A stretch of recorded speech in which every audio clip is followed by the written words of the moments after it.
realized something was very wrong during the fourth consultation meeting. The bride, who introduced herself as Emma Chen, a marketing executive from New York, was describing her vision for the ceremony when her phone rang. She glanced at the screen, silenced it immediately, and continued talking.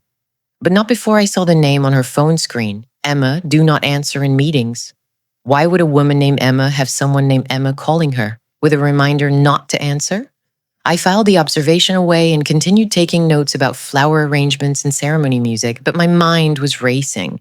Because that wasn't the first strange thing about Emma Chen. It was just the latest in a growing list of inconsistencies that I'd been trying to ignore for 3 months. The way she sometimes forgot which stories she told me about her and James's relationship.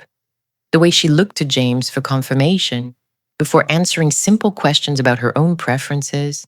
The way her signature changed slightly on different documents. Same name, but the handwriting style varied. The way she and James had the exact same birthmark on their necks in the exact same spot. I'm Maya Sinclair. I've been planning weddings for 23 years. I've seen family drama, financial fraud, secret affairs, and even bigamy. But I'd never encountered a groom whose own sister was impersonating his fiancée throughout the entire wedding planning process. Until James and Emma Chen walked into my office with a $200,000 budget and the strangest family resemblance I'd ever seen. This is the story of the wedding where the bride wasn't the bride, where a sister's love for her brother led her to commit identity fraud, where a green card marriage became an elaborate family conspiracy, and where I had to decide whether to expose a fraud or protect a family trying desperately to keep one of their own in the country. It started 4 months earlier when I met a couple who'd looked a little too much alike to be romantic partners. Before we begin today's story, I'd love to know something about you. Tell me, from which city are you watching? Leave your answer in the comments below. Now, take a deep breath, sit back, and let's begin this journey together. James and Emma Chen contacted me in early February requesting a summer wedding. We'd like to get married in June, James said during our initial phone consultation. June 28th, specifically. Is that available? June weddings with 4 months' notice are tight but manageable if the couple is flexible. I have that date available, I said. What's your vision for the wedding? Something elegant but not too traditional. Emma's voice came through the phone, though it sounded slightly stilted. About 150 guests. We want to honor both cultures. James's family is Korean American. Mine is as well. But we're very Americanized, so a blend. That sounds beautiful. I'd love to meet with you both in person to discuss details. Are you local? James is in Chicago, Emma said. I'm in New York, but I can fly in for meetings. Would next week work? Absolutely. Tuesday at 2 p.m.? They agreed, and we scheduled an in-person consultation. When Tuesday arrived, I was in my office reviewing my notes when my assistant buzzed. Maya, the Chen couple is here. They walked in, and my first thought was they look related, not in the way that long-term couples sometimes grow to resemble each other, but actually genuinely related. Same facial bone structure, same eye shape, same coloring, same height, roughly, both tall for people of Asian descent. Even the same mannerisms, the way they both tucked hair behind their left ear, the way they both fidgeted with their hands when nervous. Maya, nice to meet you in person, James said, extending his hand. This is my fiancée, Emma. Emma shook my hand with a professional smile that didn't quite reach her eyes. Thank you for making time for us. We settled into the consultation area, and I began my standard interview process. Tell me about your relationship. How did you meet? They exchanged a quick glance. Then James spoke. We met through mutual friends at a dinner party about 3 years ago. Love at first sight? I asked with a smile. Not exactly, Emma said carefully. More like gradual realization that we were perfect for each other. What made you realize James was the one? I directed the question at Emma. Another glance at James. He's kind, patient. He understands me in a way no one else does. We just fit. It was a good answer, a reasonable answer, except it sounded rehearsed, like she'd practiced it. And what made you realize Emma was the one? I asked James. Emma's my best friend, James said, and then that answer sounded more genuine. I can't imagine my life without her. She's the most important person in my world. The language struck me as odd. Best friend and most important person, rather than the romantic descriptors like love of my life or soulmate. But people express affection differently, so I continued. Why June 28th specifically? They both spoke at once, then stopped. James gestured for Emma to continue. It's the anniversary of when we first met, Emma said. I thought you met 3 years ago, I said, at a dinner party? A beat of silence. Yes. The dinner party was June 28th, 3 years ago. We're sentimental about dates. It was plausible, but something about the way they'd stumbled over the answer felt off. I continue with practical questions, budget, guest count, venue preferences, style ideas. They had thoughtful answers to everything, clearly had discussed the wedding extensively. But throughout the meeting, I kept noticing small things. The way Emma deferred to James on every decision, even ones traditionally made by the bride. The way they sat, not touching, no casual intimacy, more like colleagues in a meeting than an engaged couple. The identical birthmarks on their necks, small, dark, in exactly the same location below their left ears. And most striking, the way they looked at each other. Affectionate, yes. Close, absolutely, but romantic, I wasn't seeing it.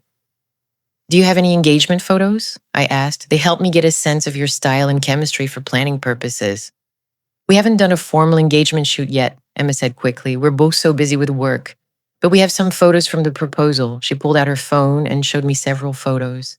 James proposing on a beach at sunset, Emma saying yes, them embracing, all beautiful, all professional quality, all perfectly staged, all completely lacking in candid emotion.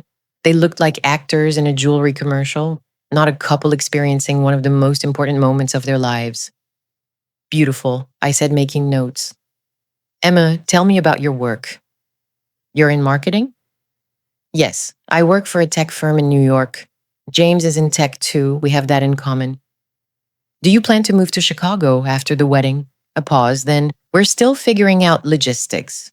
My company might let me work remotely, or James might transfer to our New York office. We're keeping options open. This was getting stranger. Most couples getting married have at least some plan for where they'll live.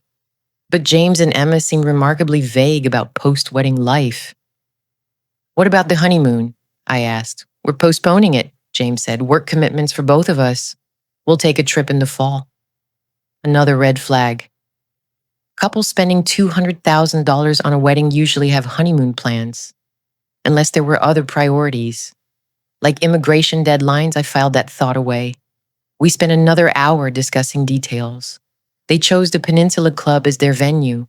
Upscale, elegant, expensive. They had excellent taste and a generous budget. Everything should have been straightforward, except nothing about them felt right. As they were leaving, Emma's phone rang again. She glanced at the screen, declined the call, and slipped the phone into her purse, but not before I saw the name, Emma Chen, real. Someone saved in her phone as Emma Chen, real, which meant this Emma Chen would not real. After they left, I sat at my desk trying to make sense of what I'd observed. 2 people who looked like siblings claiming to be engaged, a bride who seemed to be playing a role rather than planning her own wedding, a phone contact labeled Emma Chen real. It didn't add up. I did what I always do when something feels wrong. I started investigating. I began with basic research. LinkedIn showed James Chen, 26, software engineer at a Chicago tech company. His profile was normal, professional headshot, detailed work history, recommendations from colleagues. Emma Chen's LinkedIn was more interesting. There was an Emma Chen working in marketing in New York, but her profile photo didn't match the woman I'd met. This Emma Chen was also Asian American, also in her mid-20s, also attractive, but different features, round of face, different hair, a different build. This Emma Chen's profile showed she'd been working in New York continuously for the past 3 years. No mention of Chicago connections or an engagement. I searched for both names together. Nothing came up suggesting they were a couple. No tagged photos together on social media, the privacy settings I could see past anyway. No couples accounts. No evidence of a public relationship. What I did find was interesting. James Chen had a sister, Sophia Chen, 24, graduate student at Northwestern University studying architecture. I found Sophia's Instagram private, but her profile picture showed a young woman in casual clothes, hair in a ponytail, laughing at the camera. The bone structure looked familiar. I pulled up my phone and looked at the photos Emma had shown me during our meeting, compared Sophia's profile picture to the woman claiming to be Emma. They could be the same person, different styling. Sophia's photos showed someone casual, natural, athletic. Emma presented as polished, professional, carefully put together, but the bone structure, the eye shape, the basic features, very similar. I needed more information. I called a contact I'd worked with before, a private investigator named Marcus Webb who specialized in discreet background checks for high net worth clients. I'd used his services once before during the David Chen bigamy case. Marcus, I need a background check, quiet, thorough. I think one of my clients might be committing identity fraud. Tell me what you know. I explained the situation, the couple who looked too similar, the woman calling herself Emma Chen, who didn't match the real Emma Chen's online presence, the suspicious phone contacts. I can pull records, Marcus said. Give me their full names and any details you have. I'll see what I can find. 3 days later, Marcus called back. Maya, this is interesting. James Chen has a sister named Sophia Chen. They're fraternal twins, actually. Born the same day, November 15th, 2 years ago, turned 26 and 24 respectively. Wait, that math doesn't work. They're twins, but different ages, different years. Sophia was born premature at the end of 1999. James was full term in early 2000. Irish twins, not actual twins, but the family sometimes calls them twins. Very close relationship according to social media.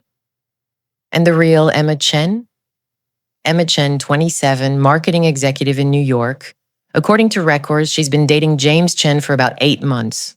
They met through a dating app. She lives in New York, visits Chicago occasionally.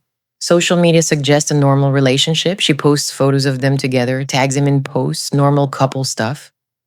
So there is a real Emma, and she is engaged to James. Correct. But here's where it gets interesting. I checked visa records. Emma Chen is a U.S. citizen, born and raised in California. James Chen is also a U.S. citizen. But Sophia Chen, she's on a student visa that expires in August. Everything clicked into place.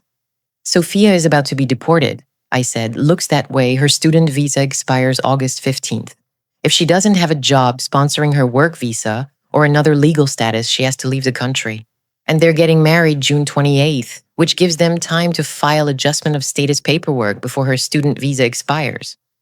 Exactly. Marriage to a U.S. citizen creates a pathway to a green card. It's a common strategy.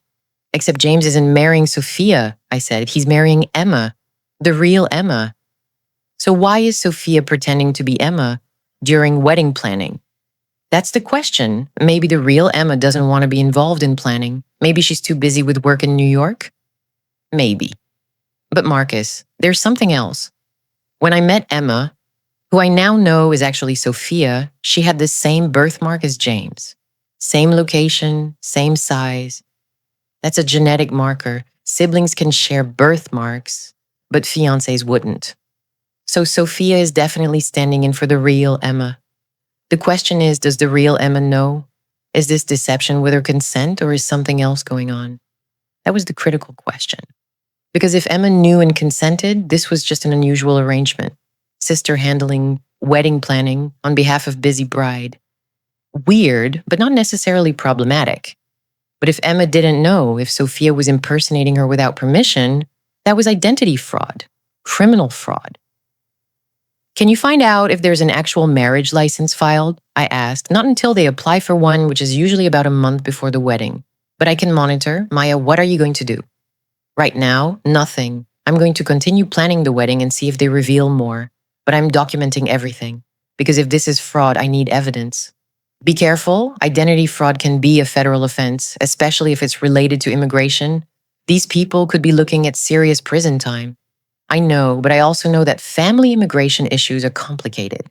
If Sophia is just helping her brother marry the woman he loves while navigating a broken system, that's different from criminal intent. The law doesn't always see it that way. The law doesn't always get it right. After hanging up with Marcus, I sat with the information. James and Sophia were siblings, possibly twins, definitely close in age. Sophia's visa was expiring. James was marrying someone named Emma, but Sophia was impersonating Emma during the wedding planning. Why? The obvious answer: the real Emma didn't want to be involved. Maybe she was busy. Maybe she didn't care about wedding details. Maybe she'd given Sophia permission to handle everything. But that didn't explain the deception. If Emma had simply asked Sophia to be her proxy, why not be honest about it? Why pretend Sophia was Emma? Unless Emma didn't know, unless James and Sophia were planning something the real Emma wasn't aware of, I needed to meet the real Emma Chen. My opportunity came at a venue walkthrough in mid-March. I'd scheduled a meeting at the Peninsula Club to review the ballroom setup, menu tasting, and logistical details. James and Emma were supposed to attend. James showed up alone. Emma had a work emergency, he explained, looking uncomfortable. She can't make it. Can we reschedule? We could, I said carefully. But we're already here. The catering team has prepared the tasting menu, and we're running tight on timeline. James, you know Emma's preferences well enough to make decisions on her behalf? He hesitated. I think so. Tell you what, why don't you do the tasting and walkthrough, and I'll send photos and notes to Emma for approval. That way we stay on schedule. Okay, yeah, that works. We proceeded with the venue tour. James was engaged and thoughtful, asking good questions about traffic flow, guest experience, timing. But when we got to the menu tasting, his phone rang. He glanced at the screen. I'm sorry, I need to take this. It's Emma. The real Emma, my fiancée, He caught himself, face flushing. Excuse me. He stepped away to take the call, leaving me at the table with the catering manager. The real Emma. He'd said it without thinking, which meant he was conscious of there being a fake Emma, which confirmed my suspicions. When James returned, I decided to push slightly. Everything okay with Emma? Yeah, she's just stressed about work. She's been working crazy hours. I feel bad that she can't be more involved in wedding planning. Has she seen any of the plans, the venue, the flowers, the dress designs? I've been sending her photos and updates. She trusts my judgment. And honestly, my sister Sophia has been helping a lot. She's good at this stuff: design, aesthetics, coordinating details. Emma's grateful to have the help. Interesting? He'd introduced Sophia into the conversation naturally. Was he testing me to see if I'd noticed the resemblance? That's lovely that your sister is involved. Is she in the wedding party? Maid of honor, James said. She and Emma have become close. They're both in New York, actually. Sophia's doing an internship there this semester. That's how they got to know each other so well. The story was becoming clearer. Sophia was in New York with Emma. They'd become friends. And at some point, Sophia had started attending wedding planning meetings in Emma's place. The question remained, with Emma's knowledge and consent or without? I'd love to meet Sophia, I said. If she's helping with planning, it would be useful to have her in meetings too. 3 heads better than 2. James looked uncomfortable. She's pretty busy with school and her internship, but I'll ask. We finished the tasting. James approved most options, deferred on others pending Emma's review.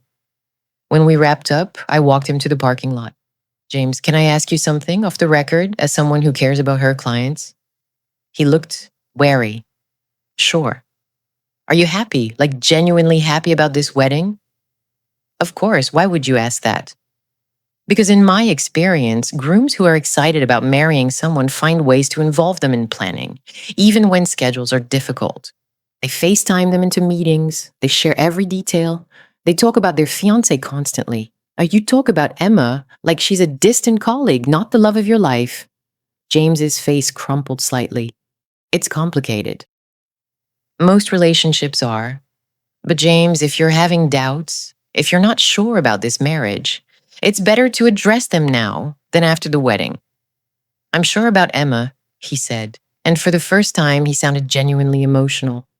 I love her. She's incredible. Smart, funny, ambitious, beautiful. I'm lucky she said yes to me. Then why does it feel like you're going through the motions? He was quiet for a long moment, then, because I'm scared. I'm scared something will go wrong. I'm scared I'll lose her. I'm scared this won't work out and I'll have to... He stopped himself. I'm just scared. Scared of what? of failing, of not being enough, of the future being different than what we're planning. It was honest, vulnerable, and deeply sad. James, every groom has those fears. That's normal. But if there's something specific you're worried about, something about your situation that's unusual or complicated, you can tell me. I've been doing this long enough to have seen almost everything. He looked at me for a long moment, clearly debating whether to confide in me. My sister needs to stay in the country, he said finally.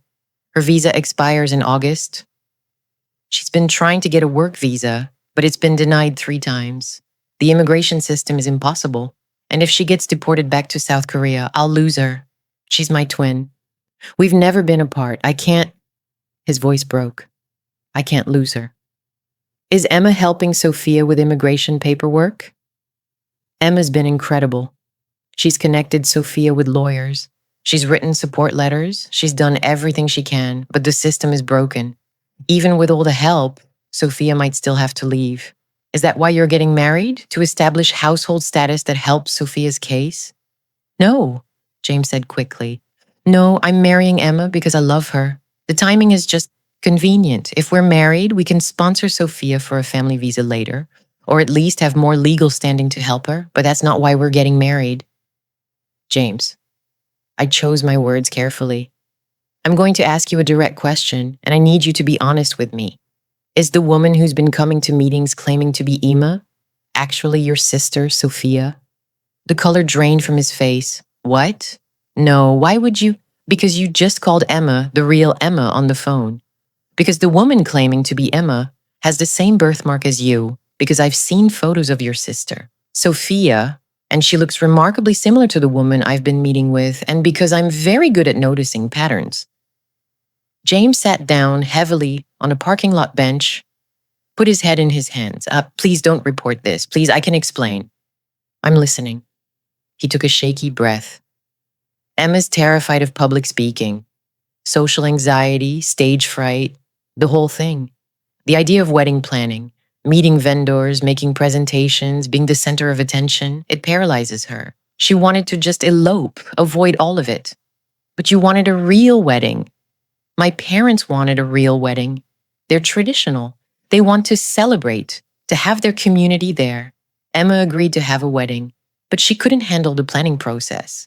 She'd have panic attacks just thinking about meeting with you or other vendors. So Sophia offered to stand in. Emma and Sophia became friends, real friends. Sophia saw how stressed Emma was about the planning, and she offered to come to meetings as Emma's proxy. Just for the planning phase, Emma makes the real decisions, Sophia communicates them. That's still fraud, James. Sophia is misrepresenting herself. Is it fraud if Emma consents? If she's giving Sophia permission to represent her? It depends. Does Emma know Sophia is using her name? Or does she think Sophia is just helping coordinate details? James was quiet. James, is Emma aware that Sophia has been attending meetings claiming to be her? Or does Emma think Sophia is just going to meetings as herself, as the sister of the groom helping out? Emma knows Sophia is handling planning. Whether she knows the specific mechanics of it, I'm not sure. That was the problem. If Emma had explicitly said, go to meetings pretending to be me, that was one thing. But if Emma just said, handle the wedding planning, without understanding that Sophia was literally impersonating her, it changed things. James, I need to meet the real Emma. Face to face. Before I can continue planning this wedding, I need to confirm that she exists, that she's actually engaged to you, and that she consents to this arrangement. She's in New York, then I'll fly to New York. Or she can fly here, or we can do a video call with her ID verified. But I need to know the real Emma is a willing participant in this wedding. James looked miserable. If you pull out as the planner, my parents will know something's wrong. They'll start asking questions. And if they find out about Sophia pretending to be Emma, they'll what?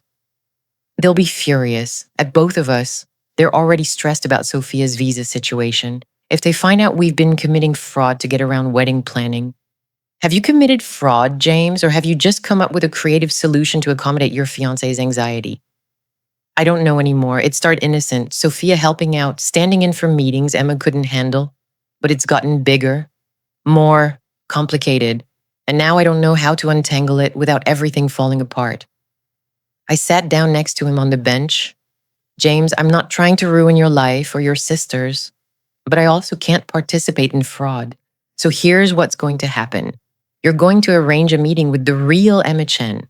I need to see her ID, confirm she's who she claims to be, and confirm she's willingly engaged to you and aware of the wedding plans. If she does that, I'll continue planning your wedding. But if she doesn't exist or doesn't know about this, or is being coerced in any way, I'm walking away and potentially reporting identity fraud. That's fair, James said quietly. I'll talk to Emma. She can fly here next weekend. Good. And James, I hope this all works out. I really do. But you need to understand that building a marriage on deception, even deception with good intentions, is dangerous. If you and Emma can't be honest with each other and with your family, what happens when bigger challenges arise? I know, he said, I know. The following Saturday, I had a meeting scheduled with the real Emma Chen. James had arranged for her to fly to Chicago for the weekend. She wants to meet you, he'd texted. She's embarrassed about the situation, but grateful you're being understanding. I arrived at my office at 10 a.m. James was already there, looking nervous. Emma's parking. She'll be here in a minute. And Maya, thank you for giving us a chance to explain. I'm reserving judgment until I hear her side. The door opened and a woman walked in. She was not Sophia. This woman was the same Emma Chen from the LinkedIn profile I'd found. Rounder face, softer features, different build than Sophia. She wore jeans and a blazer, minimal makeup, and carried herself with professional confidence. Maya, she extended her hand, I'm Emma Chen, the actual Emma Chen. I'm so sorry for this mess. We settled into the consultation area. James sat close to Emma, holding her hand, and the body language was completely different from when he sat with Sophia. This was genuine affection, real intimacy, the comfort of a couple who actually loved each other. Emma, I need to verify your identity, I said, keeping my tone professional but not accusatory. Of course. She pulled out her driver's license, her passport, and her work ID. All showed Emma Chen, all had her photo, all indicated she lived in New York. And you're engaged to James? She held up her left hand, showing an engagement ring. 18 months now. We met on Hinge, started dating long distance, fell in love. James proposed last year during a trip to Napa. And you're aware that James's sister Sophia has been attending wedding planning meetings. Yes, that was my idea, actually. This surprised me. Your idea? Emma's expression became more guarded. I have severe social anxiety, especially around new people in professional contexts. The idea of meeting with vendors, making small talk, being evaluated and judged, it triggers panic attacks, real ones. I've been in therapy for years trying to manage it. So you asked Sophia to attend meetings for you? Not exactly. I asked Sophia if she'd come with me to meetings, for support, to help me communicate what I wanted. But at the first meeting we went to, with a florist in New York, I had a panic attack in the parking lot, couldn't go in. Sophia suggested she just go in alone, take notes, report back. The florist assumed Sophia was the bride. Sophia didn't correct them. And that worked well enough that you repeated the pattern. It seemed harmless. Sophia would go to meetings. I'd review her notes and photos, make decisions. Sophia would communicate them. The vendors got the information they needed. I avoided panic attacks. Everyone won. Except the vendors thought they were meeting the bride when they weren't. I know. Emma looked genuinely remorseful.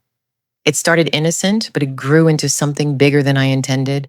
Sophia is so good at this. She has an eye for design. She's comfortable talking to people. She loves events and planning. She was better at being the bride in meetings than I ever could have been. So we just let it continue. Did you tell her to use your name? Emma hesitated. Not explicitly, but I didn't correct the assumption when vendors called her Emma. And I knew she was going to meetings as if she were me. So yes, I'm complicit. Why not just tell vendors the truth? Say, this is my future sister-in-law. She's helping coordinate because I have anxiety about public interactions. Because I was embarrassed, Emma admitted. I didn't want vendors judging me, Thinking I was difficult or high maintenance, I didn't want to explain my anxiety to strangers. It felt easier to just let Sophia handle the front-facing work while I made the actual decisions behind the scenes. Emma, I said carefully, I understand anxiety. I understand that the wedding industry can be overwhelming and intimidating. But what you and Sophia have been doing crosses a legal line. Identity fraud, even with consent, can have serious consequences. I know, Emma said, tears forming in her eyes. I know it was wrong, but I didn't know how else to handle it. I want to marry James. I want to celebrate with our families, but I can't be the performative bride that everyone expects. I just can't. James put his arm around her. Emma, it's okay. It's not okay, Emma said. Maya's right. We created this problem by not being honest from the beginning, and now it's spiraled into something complicated and potentially illegal. I watched them together, the genuine care, the real intimacy, the way James immediately moved to comfort Emma when she was distressed. This was what had been missing in every interaction with Emma, Sophia. This was what a couple actually in love looked like. Here's what I need to understand, I said. Is this arrangement solely about your anxiety? Or does it also have something to do with Sophia's immigration status? They exchanged a look. Both, James admitted. Emma's anxiety is real, and the primary reason Sophia started helping. But yes, Sophia's visa situation is also part of this. If Sophia gets deported in August, Emma and I lose someone we both care about deeply. Having Sophia involved in wedding planning, having her here in the US through the summer, gives us more time to figure out the legal options. And what are those legal options? We've consulted with 3 immigration attorneys, Emma said. The options are limited. Sophia can't get a work visa. She's been denied 3 times. She could apply for a different educational program to extend her student visa, but that's just delaying the inevitable. The only real pathway is family sponsorship, but that takes years and requires specific circumstances, like a sibling who's married and can demonstrate financial stability to sponsor a family member. Yes, James said, if Emma and I are married, we have better standing to sponsor Sophia. Not immediately. The process still takes years. But it creates a pathway that doesn't exist while we're just engaged. So you're rushing the wedding to improve Sophia's legal case. We're not rushing it, Emma said firmly. We were planning to get married anyway. We just moved the timeline up from next year to this year because of Sophia's situation. That's not fraud. That's adjusting life plans based on family needs. She had a point. Plenty of couples accelerated wedding timelines for various reasons: pregnancy, job relocations, family health issues, immigration concerns. That alone wasn't fraudulent. The fraud was Sophia impersonating Emma during the planning process. All right, I said, here's what we're going to do. Emma, you and I are going to continue wedding planning together. The real you, not Sophia standing in for you. I understand you have anxiety about meetings. We'll accommodate that. Shorter meetings, video calls when you can't travel, written communication when verbal is too stressful. But I need to be working with the actual bride. Emma nodded. I can do that. I should have done that from the beginning. Sophia can still be involved as herself, as the maid of honor, as someone helping. But no more pretending to be you. Agreed. And I need to know, are any other vendors working with fake Emma? Who else thinks Sophia is you? Emma pulled out her phone and scrolled through notes. The florist in New York, but we've since moved to a Chicago florist, so that relationship ended. The original photographer we considered. But we went with someone else. And you, that's it. The dress designer knows the real situation. I went to fittings myself because I needed proper measurements. The venue staff haven't met either of us yet. Most vendors we've only emailed with using my actual email address. So the fraud has been relatively limited? Yes. And it ends now, I promise. I looked at both of them. James anxious but hopeful. Emma embarrassed but determined. A couple genuinely in love, trying to navigate an impossible immigration system while accommodating mental health challenges. I'll continue planning your wedding, I said. But Emma, I need you to be honest with me going forward. If you're having a panic attack and can't make a meeting, tell me, we'll reschedule. If you need Sophia's support during a meeting, bring her, as Sophia, not as you. If you need accommodations for your anxiety, ask for them, but no more deception. Thank you, Emma said, visibly relieved. Thank you for understanding and giving us another chance. I'm not doing this just to be nice, I said. I'm doing this because I believe you're genuinely trying to build a life together and you made some poor choices under stress. But Emma, James, you need to understand that starting a marriage with this much deception is risky. If you can't be honest with wedding vendors, how will you be honest with each other when bigger challenges arise? We know, James said quietly. James said, and we're working on it. Emma's in therapy. I'm in therapy. We're both learning how to communicate better and be honest even when it's uncomfortable. Good. That's what you need. After they left, I sat in my office processing everything. The real Emma existed. She was genuinely engaged to James. She had consented to Sophia attending meetings in her place. The fraud was limited and motivated by anxiety and immigration concerns rather than malicious intent. I could continue planning the wedding with a clear conscience, except I still had one major concern. Sophia. 2 weeks after meeting the real Emma, I got a call from a number I didn't recognize. Maya, this is Sophia Chen, James's sister. Can we talk? Of course. What's on your mind? I want to apologize for lying to you, for pretending to be Emma. I know what I did was wrong, and I'm sorry you got pulled into our family's mess. I appreciate the apology, Sophia. Can I ask, why did you do it? I understand Emma has anxiety, but you could have attended meetings yourself. Why the impersonation? Silence on the other end. Then, can we meet in person? There's more to the story than James and Emma told you, and I think you should know the whole truth. We met at a coffee shop near Northwestern's campus the next day. Sophia looked different from bride Emma. Casual clothes, minimal makeup, hair in a ponytail, sneakers. She looked younger, more vulnerable, and frankly more authentic than the polished persona she'd presented during planning meetings. Thank you for meeting with me, she said as we sat down with our coffees. I know you don't owe me anything. You're right, but I'm curious what you want to tell me. Sophia took a deep breath. Emma does have anxiety. That part is true. And I did initially start going to meetings to help her.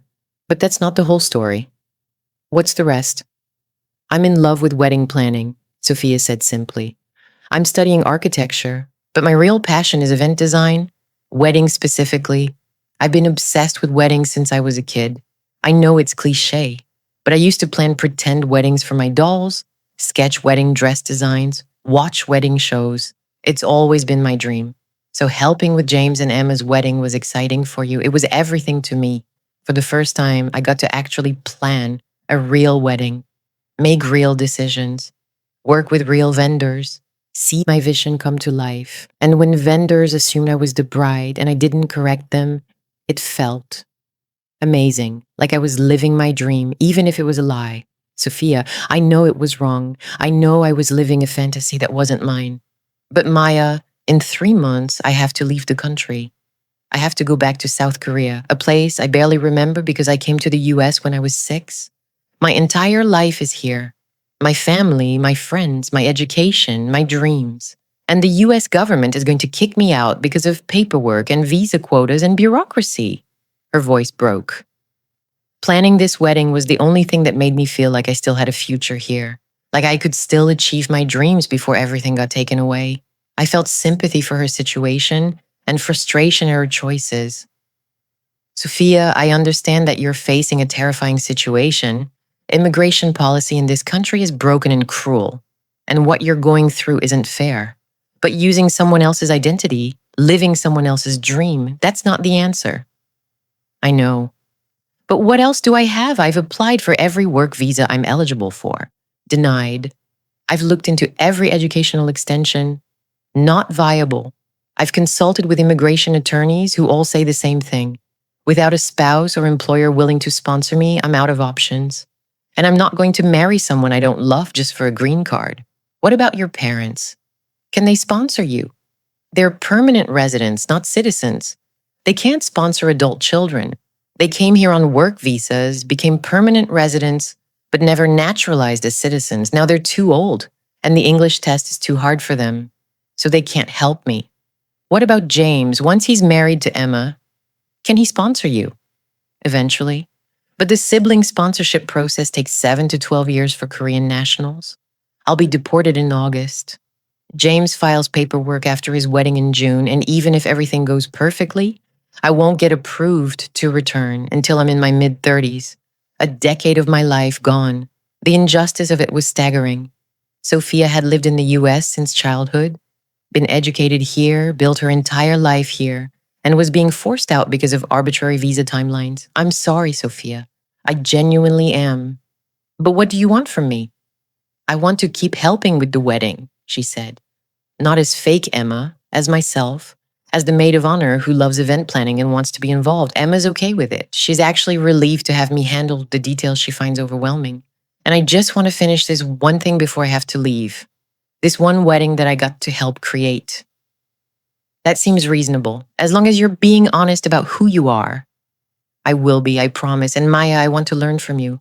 I know I only have a few months before I'm deported, but if I could learn wedding planning from you in that time, even just observe, assist, understand the industry, maybe I could build a career in South Korea. Maybe I could take that dream with me. It was such a heartbreaking request. A young woman trying to salvage something from a devastating situation. You can shadow me, I said. Not for James and Emma's wedding. That would be inappropriate. But I have other weddings this spring. You can observe, help with setup, learn the logistics. I can't pay you, work visa issues, but I can teach you. Sophia's eyes filled with tears. Thank you. You don't know what that means to me. I do, actually. I've seen immigration tear families apart too many times. It's unconscionable. So yes, I'll help you learn what I can in the time you have left. Why are you being kind to me? I lied to you for months. Because you're in an impossible situation and you made understandable mistakes under pressure. That doesn't make the mistakes right, but it makes them human. And Sophia, I hope you figure out a way to stay, I really do. Over the next 2 months, I worked with the real Emma to plan her wedding. It was challenging. Emma's anxiety was severe and genuine. Video calls worked better than in-person meetings. Written communication worked better than phone calls. Decisions took longer because Emma needed time to process options without the pressure of face-to-face interaction. But we made progress. Emma chose her dress with Sophia's help and support. She selected flowers, finalized the menu, approved the ceremony music. She was involved in every decision, just in ways that accommodated her mental health needs, and Sophia attended several meetings as herself. The maid of honor, the sister-in-law-to-be, the one who loved wedding planning. Vendors appreciated having her there because she could communicate details smoothly and ask good questions. It worked. The three of us, Emma, Sophia, and me, figured out a system where Emma made decisions. Sophia helped communicate them, and everyone was honest about who was who. I also kept my promise to Sophia. She shadowed me at 3 other weddings in April and May. She was exceptional, detail-oriented, creative, professional, genuinely talented at event design. You're a natural, I told her after one particularly complex wedding weekend where she'd helped coordinate family logistics. You really do have a gift for this. Thank you. I wish I could build a career in it here. Have you looked into wedding planning opportunities in South Korea? I have contacts in the international wedding industry. I could make introductions. Her face lit up. Would you? I've been so focused on trying to stay in the US that I haven't really planned for what happens when I have to leave. Let's plan for both scenarios. You keep pursuing every legal option to stay, but simultaneously, build a backup plan for thriving in South Korea if that's where you end up. That's really wise, thank you. Over coffee one afternoon, Sophia told me more about her situation. My parents are heartbroken, she said. They brought James and me here when we were kids because they wanted better opportunities for us. They worked incredibly hard. My dad was an engineer in South Korea, started over here working in factories. My mom was a teacher there, worked as a nanny here. They sacrificed everything so James and I could go to good schools and have American opportunities. And now the system is sending you back. Yeah. And my parents feel like they failed me, like all their sacrifice was for nothing. My dad especially, he's taking it so hard. He says if he'd known this would happen, he would have naturalized as a citizen sooner so he could sponsor us. But back then, he didn't realize how complicated immigration status would become. It's not his fault. The system is deliberately complex and punitive. I know, but he blames himself. And honestly, watching my family go through this has been harder than my own fear of deportation. James is devastated that he might lose his twin sister. My parents are guilt-ridden. Everyone's suffering. Is that why you were so committed to the wedding planning? It distracted you? Partly. But also because it made me feel useful, like I was contributing something positive during a terrible time. And it gave me something to focus on besides the countdown to August. Sophia, can I ask you something? If you do have to leave in August, will you come back for the wedding? She was quiet for a long moment. I don't know if I can. Once I'm deported, re-entering the US is incredibly difficult. I'd need a special visa, and there's no guarantee I'd get one. So there's a real chance I'll miss my twin brother's wedding because the government won't let me back in for it. The cruelty of that possibility was staggering. Have you told James? Not yet. He's so stressed about the wedding and his job and Sophia's situation. I don't want to add more to his plate. But yeah, there's a real chance I'm not at that wedding. That's heartbreaking. It's reality. This is what immigrants deal with, families separated by borders and bureaucracy.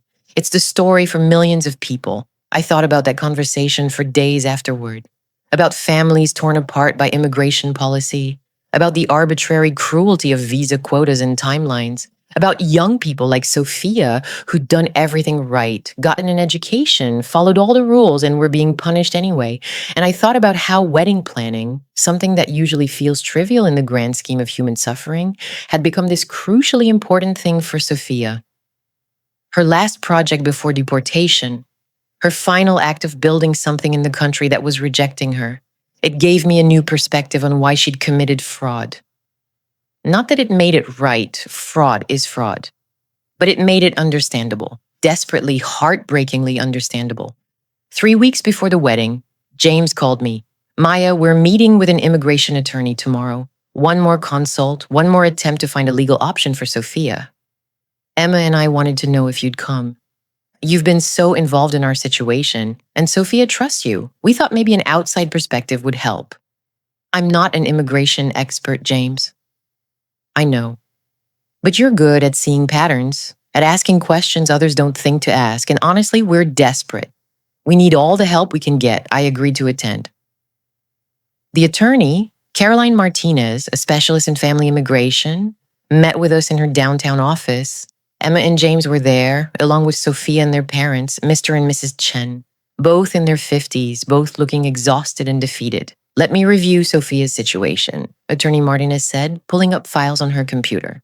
You're 24, currently on a student visa that expires August 15th. You graduated with your master's degree last month.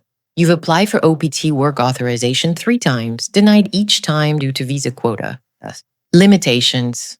Your parents are permanent residents but not citizens, so they can't sponsor you. Your brother is a citizen, but sibling sponsorship takes 7 to 12 years. Is that accurate?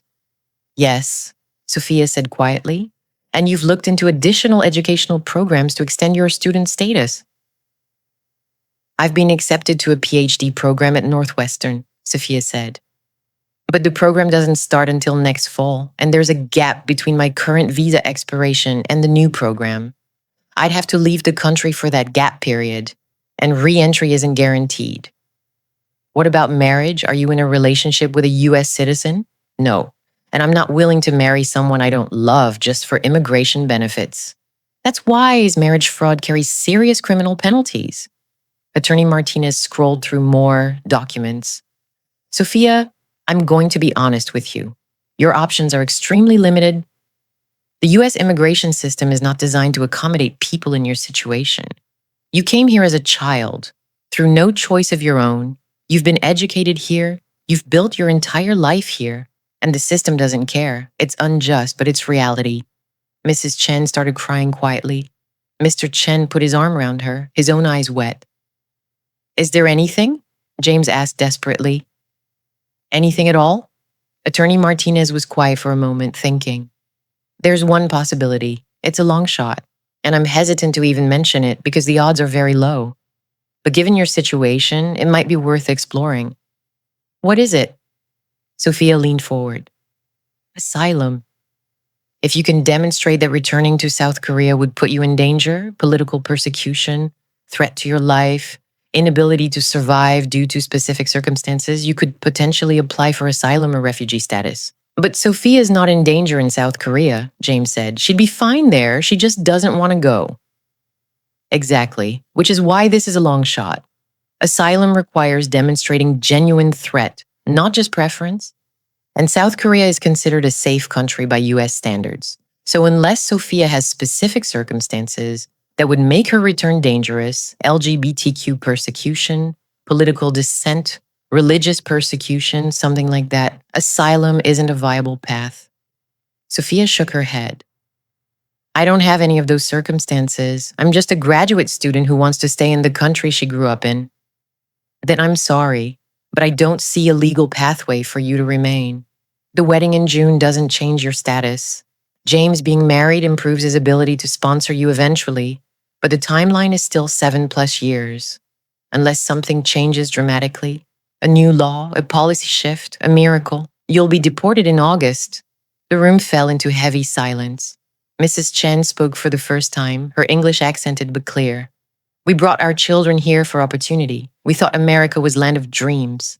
But now America is sending our daughter away. What kind of country does this? I'm so sorry, Attorney Martinez said gently. I wish I had better news. The immigration system in this country is broken. It separates families, punishes people for circumstances beyond their control, and operates with arbitrary cruelty. You're not alone in this experience, but I know that doesn't make it easier. After the meeting, we all stood in the parking lot looking shell-shocked. That's it then, Sophia said, her voice hollow. It's really happening. I'm really leaving. We're not giving up, James said fiercely. We still have time. Maybe something will change. Maybe. James, stop. Sophia put her hand on her brother's arm. It's okay. We tried everything. We consulted every attorney. We explored every option. It's time to accept reality and figure out how to move forward. I don't want to move forward, James said, his voice breaking. I want my sister to stay. I know, but we don't always get what we want. Emma stepped forward and hugged Sophia. I'm so sorry. This is so unfair. Thank you for trying to help, Sophia said. And thank you for letting me be involved in the wedding planning. It's meant everything to me. I watched this family, fractured by immigration policy, holding each other together, and felt a rage at the system that was doing this to them. Sophia, I said, let me make those introductions to wedding planners in Seoul. If you have to go, let's make sure you land on your feet. Thank you, Maya, for everything. As I drove home, I thought about what Attorney Martinez had said. The system is broken. It separates families and operates with arbitrary cruelty. She was right. And I was watching that cruelty play out in real time, destroying a family I'd come to care about. Then sometimes there are no good solutions. Sometimes injustice wins. Sometimes all you can do is bear witness and offer whatever small comfort you can. But I wasn't ready to give up yet. The wedding was 3 weeks away when I got an unexpected phone call from a number I didn't recognize.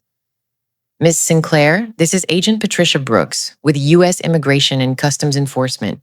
I need to speak with you about the Chen family. My blood ran cold. In part 3, I'll tell you about the investigation that I hadn't known was happening, about federal agents who'd been monitoring this situation since someone reported suspicious activity, about the choice I faced between protecting a family I cared about and cooperating with an investigation, about the wedding that took place 3 days before Sophia's deportation date, about the ceremony where half the guests were crying not from joy but from grief, about the bride and groom who said their vows while knowing they'd lose a sister in less than a week, about Sophia's final days in America, spent finishing the wedding she'd helped create, about the beauty and heartbreak of watching a family say goodbye, about my role in documenting everything so Sophia could see the wedding photos from South Korea. Because sometimes the wedding happens, sometimes everything goes according to plan, sometimes the flowers are perfect and the ceremony is beautiful and the couple is happy, and sometimes all of that happens while the family is being torn apart by forces beyond their control. Ms. Sinclair, this is Agent Patricia Brooks with U.S. Immigration and Customs Enforcement. I need to speak with you about the Chen family. I sat in my car in the parking lot of a grocery store, hand gripping the phone, heart racing. What about the Chen family? We've received a report of potential immigration fraud, specifically allegations that Sophia Chen has been impersonating her brother's fiancée, Emma Chen, as part of a scheme to facilitate marriage fraud for immigration benefits.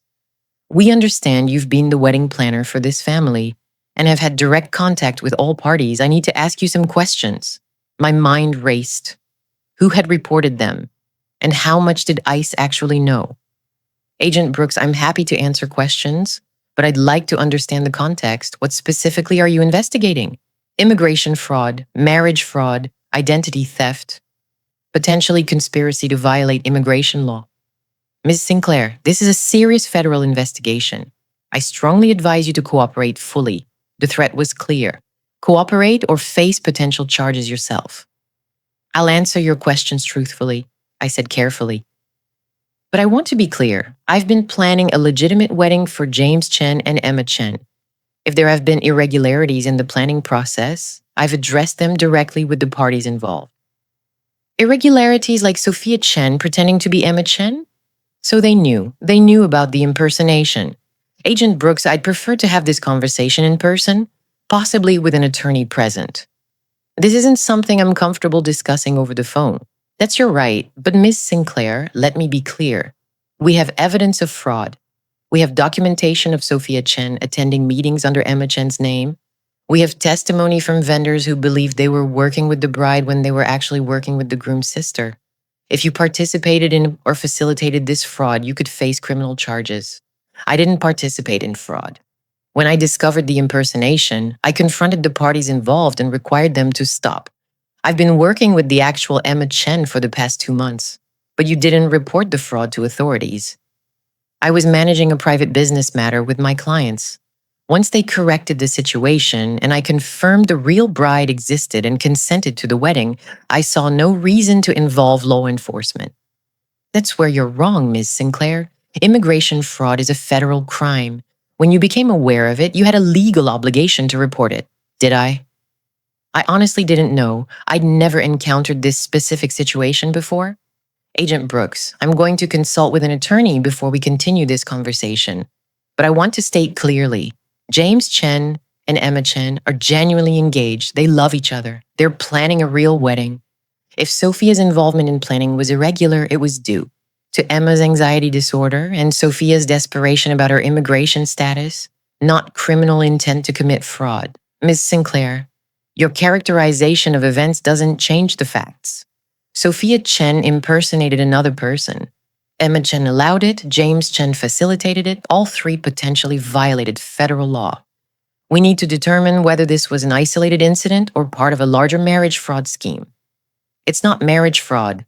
James and Emma have been dating for over a year. They're not getting married for immigration benefits. Then why is the wedding timeline so closely aligned with Sophia Chen's visa expiration? Why is it scheduled for late June when her visa expires mid-August? Because they wanted to be married before Sophia gets deported, so they have better legal standing to sponsor her later. That's not fraud. That's family planning around a tragic situation. That's exactly what someone committing marriage fraud would say. I was getting angry now. Agent Brooks, I've been planning weddings for 23 years. I've seen actual marriage fraud. People who barely know each other getting married solely for green cards. This is not that. James and Emma are a real couple. You're investigating the wrong thing. I'll determine what's worth investigating. Now, are you going to cooperate with this investigation or not? I'll cooperate. Through my attorney. Give me your contact information and I'll have them reach out. Agent Brooks provided her information and ended the call with another warning. Ms. Sinclair, obstruction of a federal investigation carries serious penalties. I suggest you think carefully about your next steps. I sat in that parking lot for 20 minutes, trying to process what had just happened. ICE was investigating the Chen family. They knew about Sophia's impersonation. They suspected marriage fraud. And they'd made it clear I could face charges if I didn't cooperate. But cooperating meant potentially providing evidence that would be used against a family I'd come to care about. A family who'd made mistakes out of desperation, not malice. I needed advice. I called the one person I knew who dealt with government investigations before. Detective Sarah Chen from the San Diego Police Department, who'd worked with me on the David Chen bigamy case. Maya, good to hear from you. What's going on? I explained the situation. The impersonation, the immigration crisis, the ICE investigation. Damn, Detective Chen said.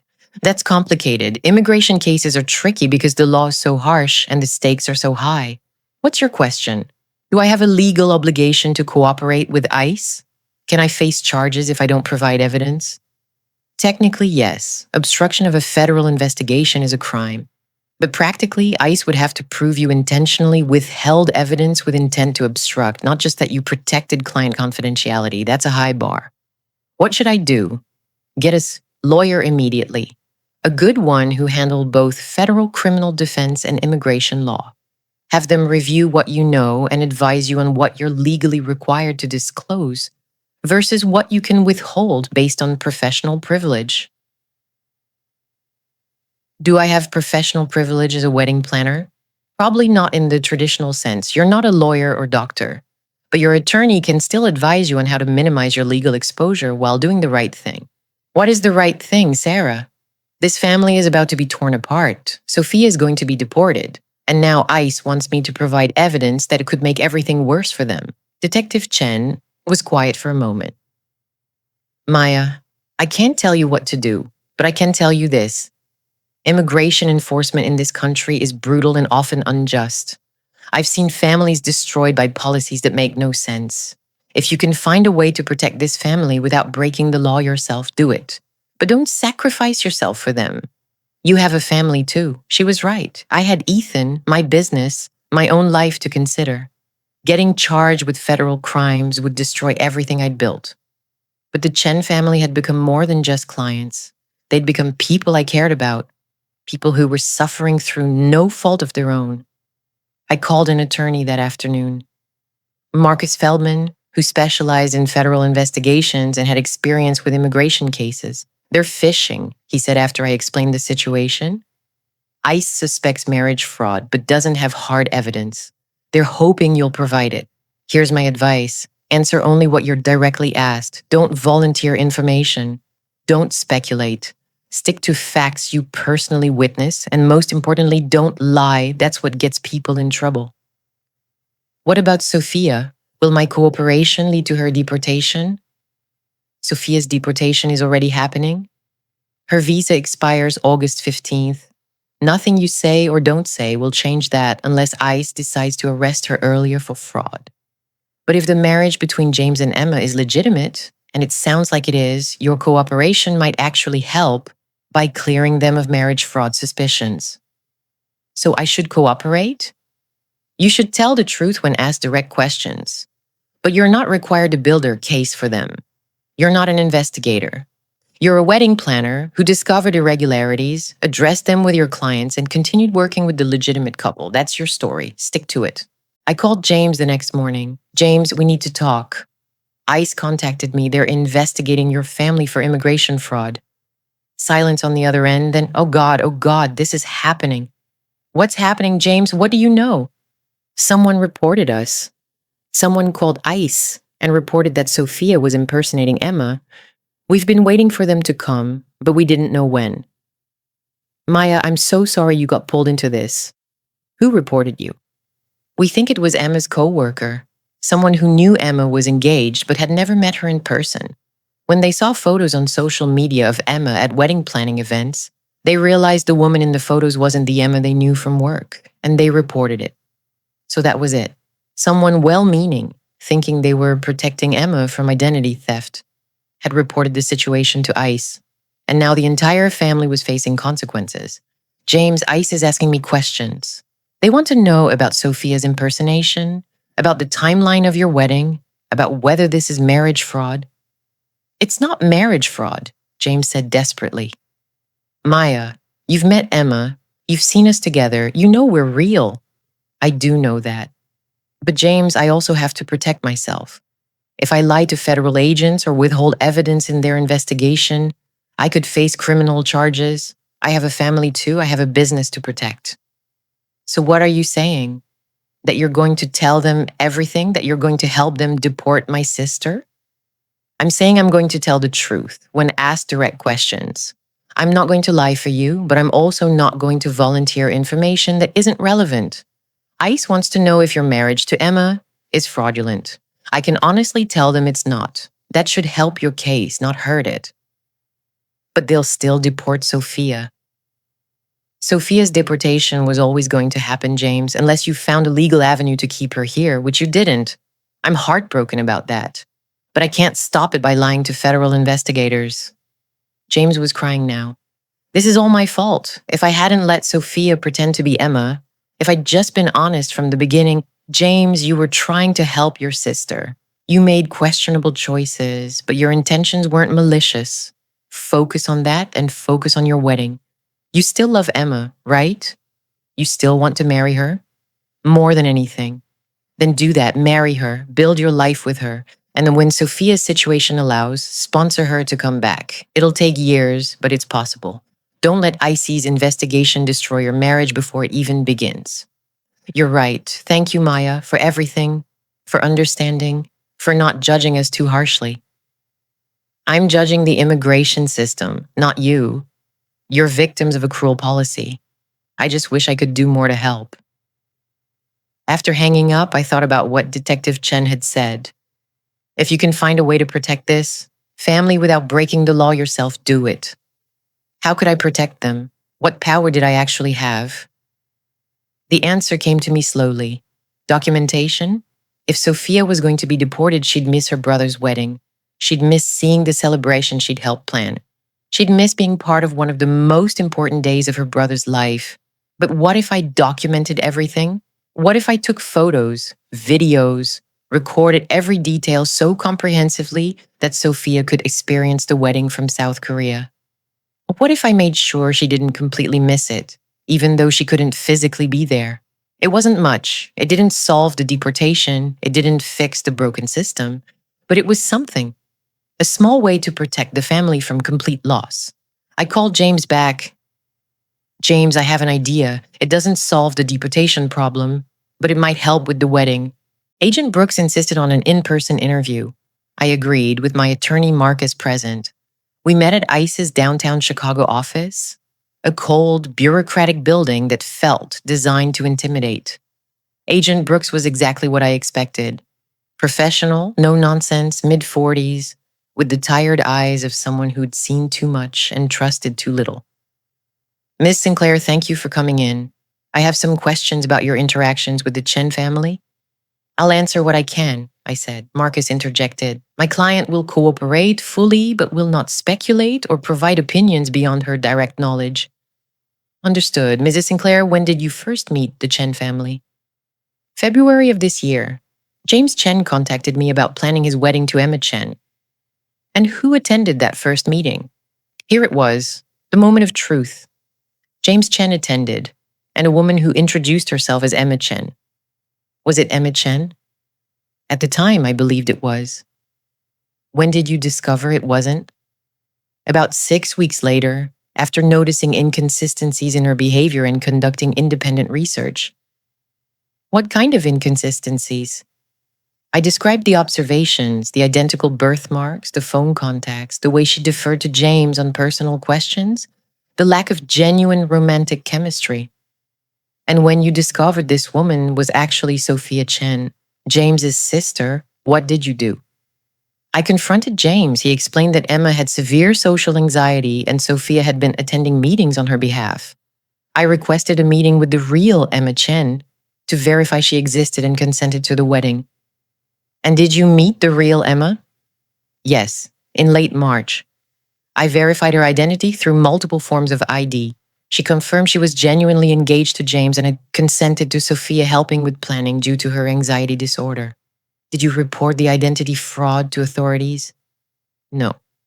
Once I confirmed Emma was a willing participant and the wedding was legitimate, I saw it as a private matter between consenting adults. I required them to stop the impersonation going forward, and I worked directly with Emma after that point. Why didn't you report it? This was the critical question. Because I determined it wasn't fraud in the traditional sense. Emma knew about and consented to Sophia's involvement. No one was being victimized. It was an accommodation for a mental health issue, not criminal activity. But Sophia Chen was impersonating another person. That's identity theft under federal law. With the person's consent, Emma wasn't objecting. She wasn't being harmed. The vendors weren't being defrauded. They were being paid for services rendered and received accurate information for the wedding. The only deception was who was communicating that information. Agent Brooks pulled out a file. Mrs. Sinclair, we have evidence that Sophia Chen has attended meetings at venues with florists, with photographers representing herself as Emma Chen. We have her signature on documents using Emma's name. We have emails sent from Emma's account that we believe were written by Sophia. This goes beyond helping with planning. This is systematic identity fraud. How many vendors are we talking about? I asked. According to our investigation, at least 4. Have any of those vendors filed complaints? No. Have any of them alleged financial fraud or harm? No. Has Emma Chen filed a complaint about identity theft? No. Then who is the victim here? Who has been harmed by this arrangement? Agent Brooks leaned forward. The United States government has been harmed. Immigration law has been violated. The integrity of our visa system has been compromised. How? James Chen is a citizen. Emma Chen is a citizen. They're legitimately engaged and planning to marry. Sophia's involvement in planning doesn't change James's citizenship status or Emma's citizenship status. No one is getting married for immigration benefits. The timing is suspicious. James and Emma moved up their wedding timeline to coincide with Sophia's visa expiration. They moved it up so they'd be married before Sophia gets deported and can potentially sponsor her years from now. That's not fraud. That's family planning around an immigration crisis. Mrs. Sinclair, you seem very invested in defending this family. I'm invested in truth. I've spent months with these people. I've seen their relationship. I've witnessed their family dynamics. I've watched them navigate an impossible situation created by unjust immigration policy. Yes, they made mistakes. Sophia shouldn't have impersonated Emma. But they're not criminals. They're a family trying to stay together. Agent Brooks was quiet for a moment, studying me. Miss Sinclair, do you know where Sophia Chen is right now? She's in Chicago. She's not fleeing or hiding. She's accepted that she has to leave in August. We could arrest her now for identity fraud. We could detain her and expedite her deportation. My blood ran cold. On what grounds? She stopped the impersonation months ago when I required it. She's cooperating with her visa requirements. She's not a flight risk. She committed federal crimes. Misdemeanors at worst. First-time offenses motivated by desperation, not criminal intent. Is ICE really going to prosecute a 24-year-old graduate student for pretending to be her brother's fiancée at wedding planning meetings? Do you have nothing better to do? Marcus put a hand on my arm, a warning to tone down the aggression, but Agent Brooks actually smiled slightly. You're right, we do have better things to do, which is why I'm trying to determine whether this warrants further investigation or whether it's a family making bad choices under stress. It's the latter, absolutely the latter. Here's my concern, Ms. Sinclair. If we let this go, if we don't pursue charges, we're setting a precedent that identity fraud is acceptable as long as the person being impersonated consents. That's a dangerous precedent. Then create a better immigration system that doesn't force families to make these desperate choices. I shot back. Sophia Chen grew up in this country.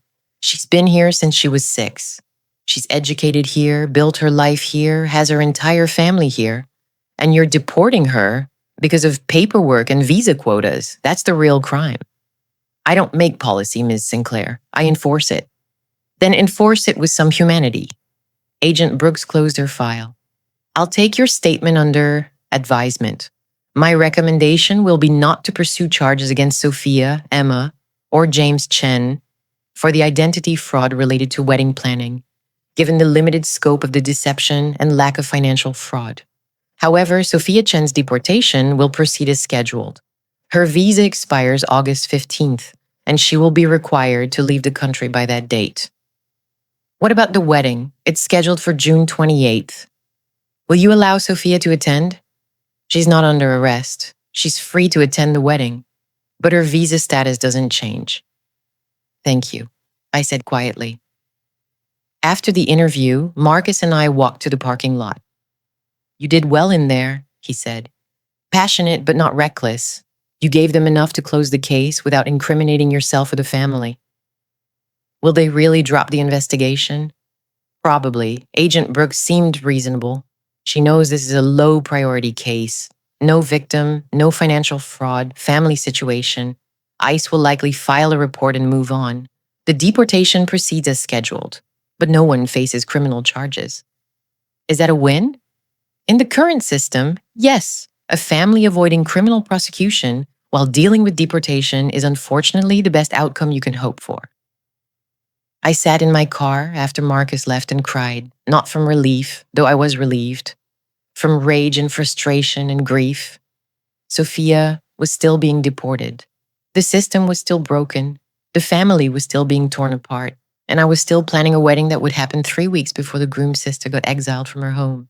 The last 2 weeks before the wedding were bittersweet. Sophia was officially cleared of criminal charges.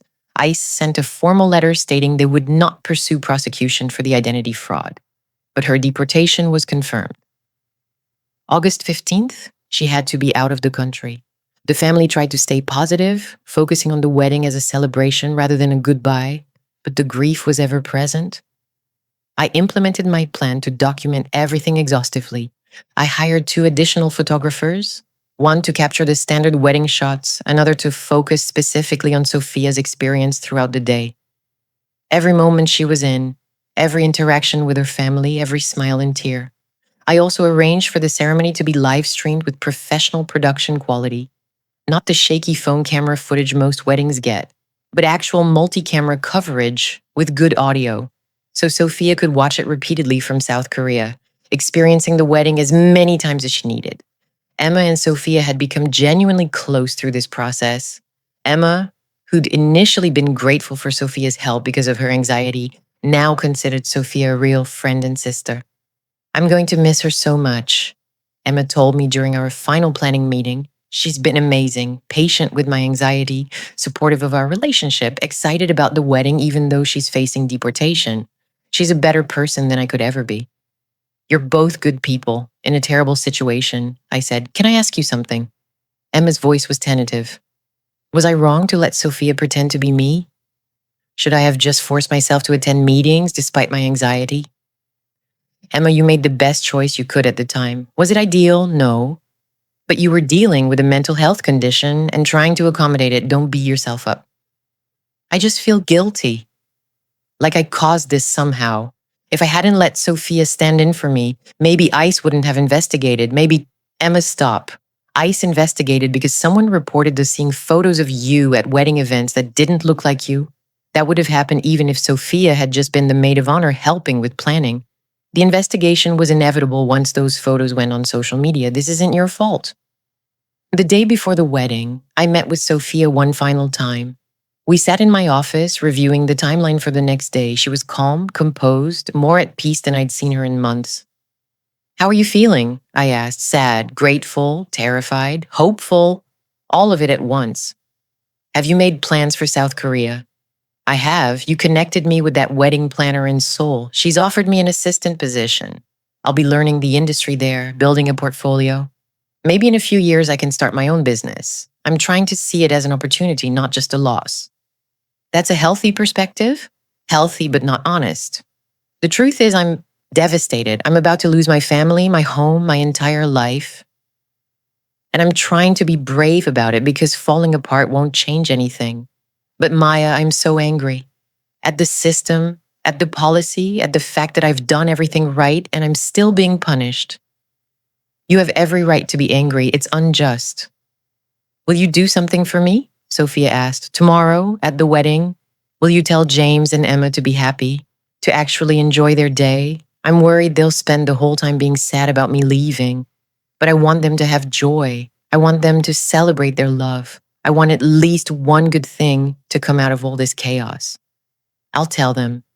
And Sophia, I want you to know you're extraordinary. The way you've handled this situation, the grace you've shown, the love you've given your brother and your family through this crisis, that's remarkable."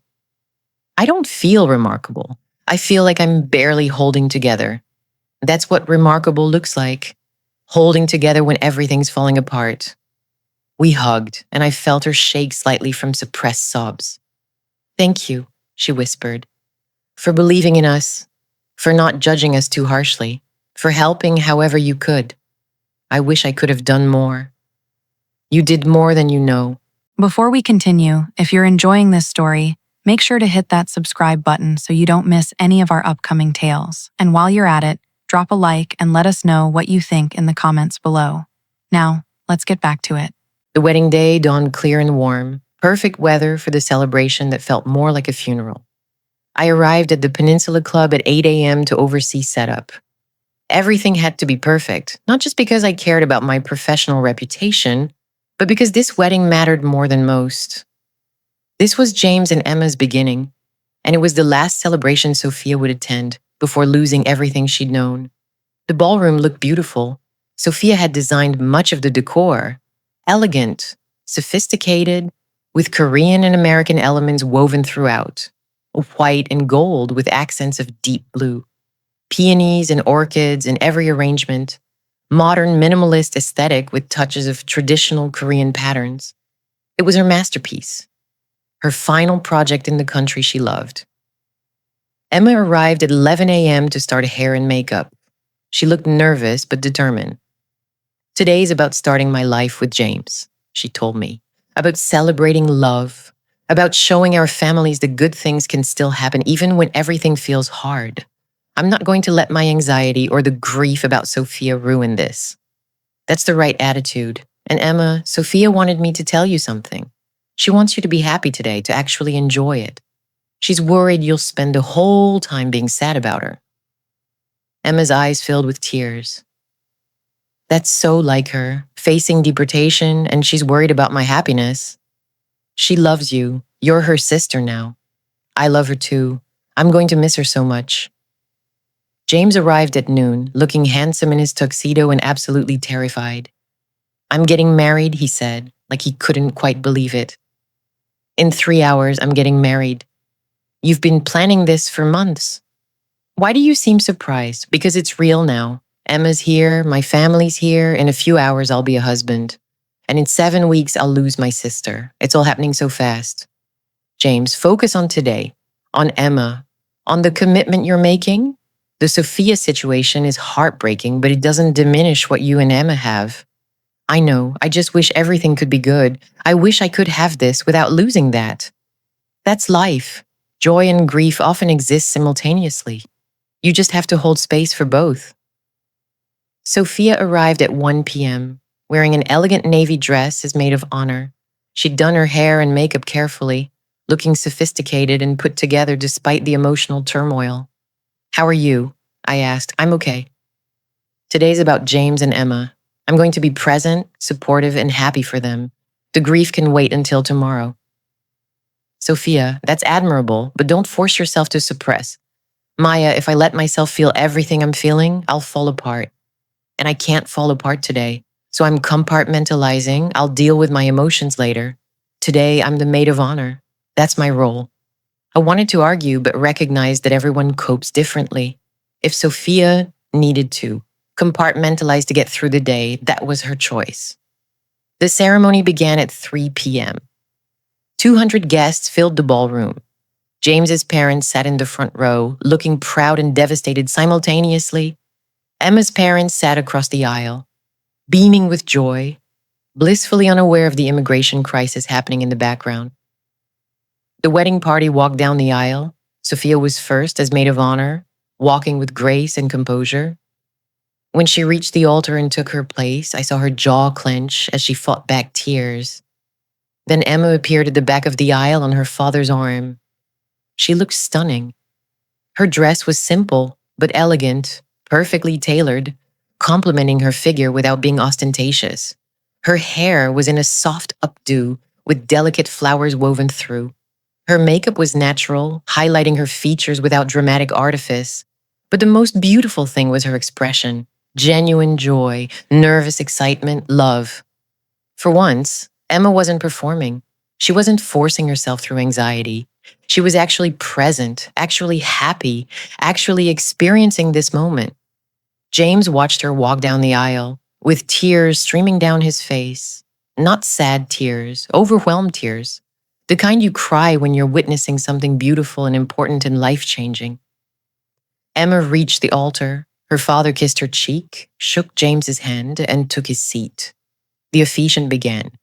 "Dearly beloved, we are gathered here today to witness the union of James Chen and Emma Chen in marriage." The ceremony was traditional, with personal touches. They'd written their own vows, and when James spoke his voice was thick with emotion. Emma, when I met you, I didn't know love could feel like this. Safe and exciting simultaneously. Comfortable and challenging. You make me want to be better, not because you demand it, but because you inspire it. You've taught me patience, understanding, and the importance of accommodating each other's needs. You've shown me what partnership actually means. He glanced at Sophia, then back to Emma. You've also shown me what family means. The way you've embraced my sister, supported her, loved her as your own. That's when I knew you were the one. Because you didn't just accept me. You accepted all of me, including the messy, complicated parts. I promise to spend the rest of my life loving you, supporting you, and building a family with you that's as generous and inclusive as you've shown me as possible. Emma was crying. Sophia was crying. Half the audience was crying. Emma spoke her vows next, her voice steadier than I'd expected given her anxiety. James, you've given me something I never thought I'd find, unconditional acceptance. You've never asked me to be anyone other than who I am. You've accommodated my anxiety without making me feel broken. You've been patient with my quirks and limitations. You've shown me that love doesn't require me to perform or pretend. She looked at Sophia. Your family has welcomed me with so much warmth. Your sister has become my sister. Your parents have embraced me as a daughter. You've shown me what it means to be part of something bigger than myself. I promise to honor that gift by being the partner, daughter, and sister you all deserve. I promise to love you completely, support you unconditionally, and build a life with you that's full of honesty, compassion, and joy. The officiant continued with the traditional ceremony elements, the exchange of rings, the pronouncement of marriage, the kiss. I now pronounce you husband and wife. James, you may kiss your bride. They kissed, and the audience erupted in applause. The newly married couple walked back down the aisle, beaming. Sophia followed as part of the recessional, maintaining her composure, smiling through tears. It was beautiful, perfect, everything a wedding should be, and underneath it all, the grief of impending loss. The cocktail hour was held on the Peninsula Club's terrace, overlooking the city. Guests mingled, drank champagne, ate appetizers. James and Emma did their photos with the photographer, standard couple shots, family portraits, wedding party photos. I watched Sophia during the family photos. She stood with James's parents, with James and Emma, with the entire wedding party. She smiled, laughed, posed naturally. To anyone who didn't know, she looked like a happy maid of honor celebrating her brother's wedding. But I saw the moments between shots. The way her smile dropped immediately when she thought no one was looking. The way she gripped her champagne glass a little too tightly. The way she kept glancing at her parents, memorizing their faces. At 6 p.m., guests were invited into the ballroom for dinner. The room was transformed, candles glowing, flowers cascading from centerpieces, soft lighting creating an intimate ambiance. The head table, where James, Emma, and the wedding party sat, was positioned for optimal viewing of the entire room. Dinner was served, Korean BBQ fusion menu that James and Emma had chosen to honor James's heritage while accommodating various dietary restrictions. The food was excellent, the service smooth, everything perfectly coordinated. After dinner came toast. Sophia stood first as maid of honor. She walked to the microphone, glass of champagne in hand, looking poised and professional. For those who don't know me, I'm Sophia, James's sister. We're twins, actually. Born 11 months apart, which doesn't quite make us actual twins. But we tell people we are because it's simpler. Polite laughter from the audience. James and I have been inseparable our entire lives. When we were kids, people couldn't tell us apart. We looked that similar, especially before puberty hit and James got tall. We did everything together. School, hobbies, friend groups. We even applied to the same colleges, determined to stay together. She paused, visibly emotional. And then James met Emma, and I realized that being James's person, his twin, his best friend, his constant companion, wasn't enough anymore. He'd found someone who could be all of that and more. Someone who loved him not out of obligation or family loyalty, but out of genuine choice. She looked at Emma. Emma, when James first introduced us, I was jealous, I'll admit it. I thought, who is this person who's taking my brother's attention? But then I got to know you. And I realized you weren't taking James from me. You were adding to his life. You were making him happier, more complete, more himself than I'd ever seen him. Tears were streaming down Sophia's face now. And somewhere along the way, you became my sister too. Not because you had to be, but because you wanted to be. You've shown me kindness and patience and friendship that I never expected. You've included me in your life even when you didn't have to. You've loved my family as your own. She paused to wipe her eyes. In a few weeks, I have to leave. I have to go back to South Korea because of visa issues that I won't bore everyone with. But I want you both to know, being here today, watching you commit to each other, seeing the life you're building together, it's been the greatest gift. You've shown me what real love looks like, what real partnership looks like, what real family looks like. Her voice broke completely. James, you're my twin, my best friend, my person. Emma, you're the sister I always wanted. I'm so proud of you both. I'm so grateful I got to be part of this. And even though I have to go, even though I won't be here physically, I'll be with you in spirit. Always, she raised her glass, tears flowing freely now, to James and Emma. May your marriage be filled with love, laughter, patience, and the kind of a partnership that makes everyone around you believe in love again. To the bride and groom. The audience echoed, to the bride and groom. But half the room was crying because everyone knew. Everyone had heard about Sophia's situation. Everyone understood this wasn't just a maid of honor toast, it was a goodbye. James stood up and hugged his sister, both of them sobbing openly. Emma joined them, wrapping her arms around both siblings. The three of them stood there at the head table, holding each other, grieving together in the middle of a celebration. The room was silent except for sniffling and quiet tears. I watched from my position at the side of the ballroom, my own eyes wet, my heart breaking for this family. Eventually, they separated. Sophia returned to her seat, wiping her face. James's best man, a college friend named David, gave his toast, which was mercifully light and funny, breaking the emotional tension. The rest of the reception proceeded normally. First dance, James and Emma to Perfect by Ed Sheeran. Parent dances, cake cutting, bouquet toss. But the grief remained underneath everything. Every smile was tinged with sadness. Every laugh was followed by tears. Every celebration moment was shadowed by loss. At one point, I found Sophia on the terrace, alone, staring at the city skyline. Hey, you doing okay?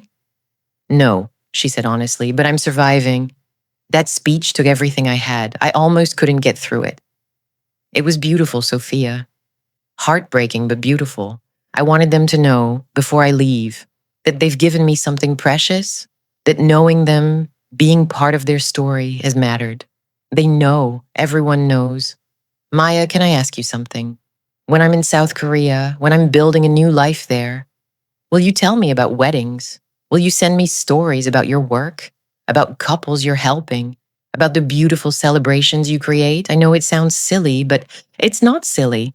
I'll send you stories, photos, updates. You'll stay connected to this world you love. Thank you for everything, for figuring out the truth about me, but not destroying us, for working with Emma despite her anxiety, for believing we weren't criminals, just desperate people making bad choices, for treating us with dignity.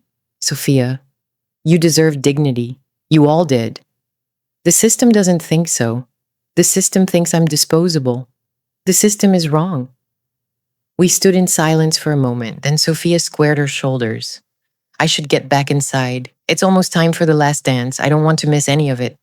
We returned to the ballroom. The DJ announced the last few songs. James and Emma danced together, lost in their own world, genuinely happy despite everything. Sophia danced with her parents, then with her father alone. A father-daughter dance that should have happened at her wedding but might never happen. They both cried through the entire song. At 11 p.m., the reception ended.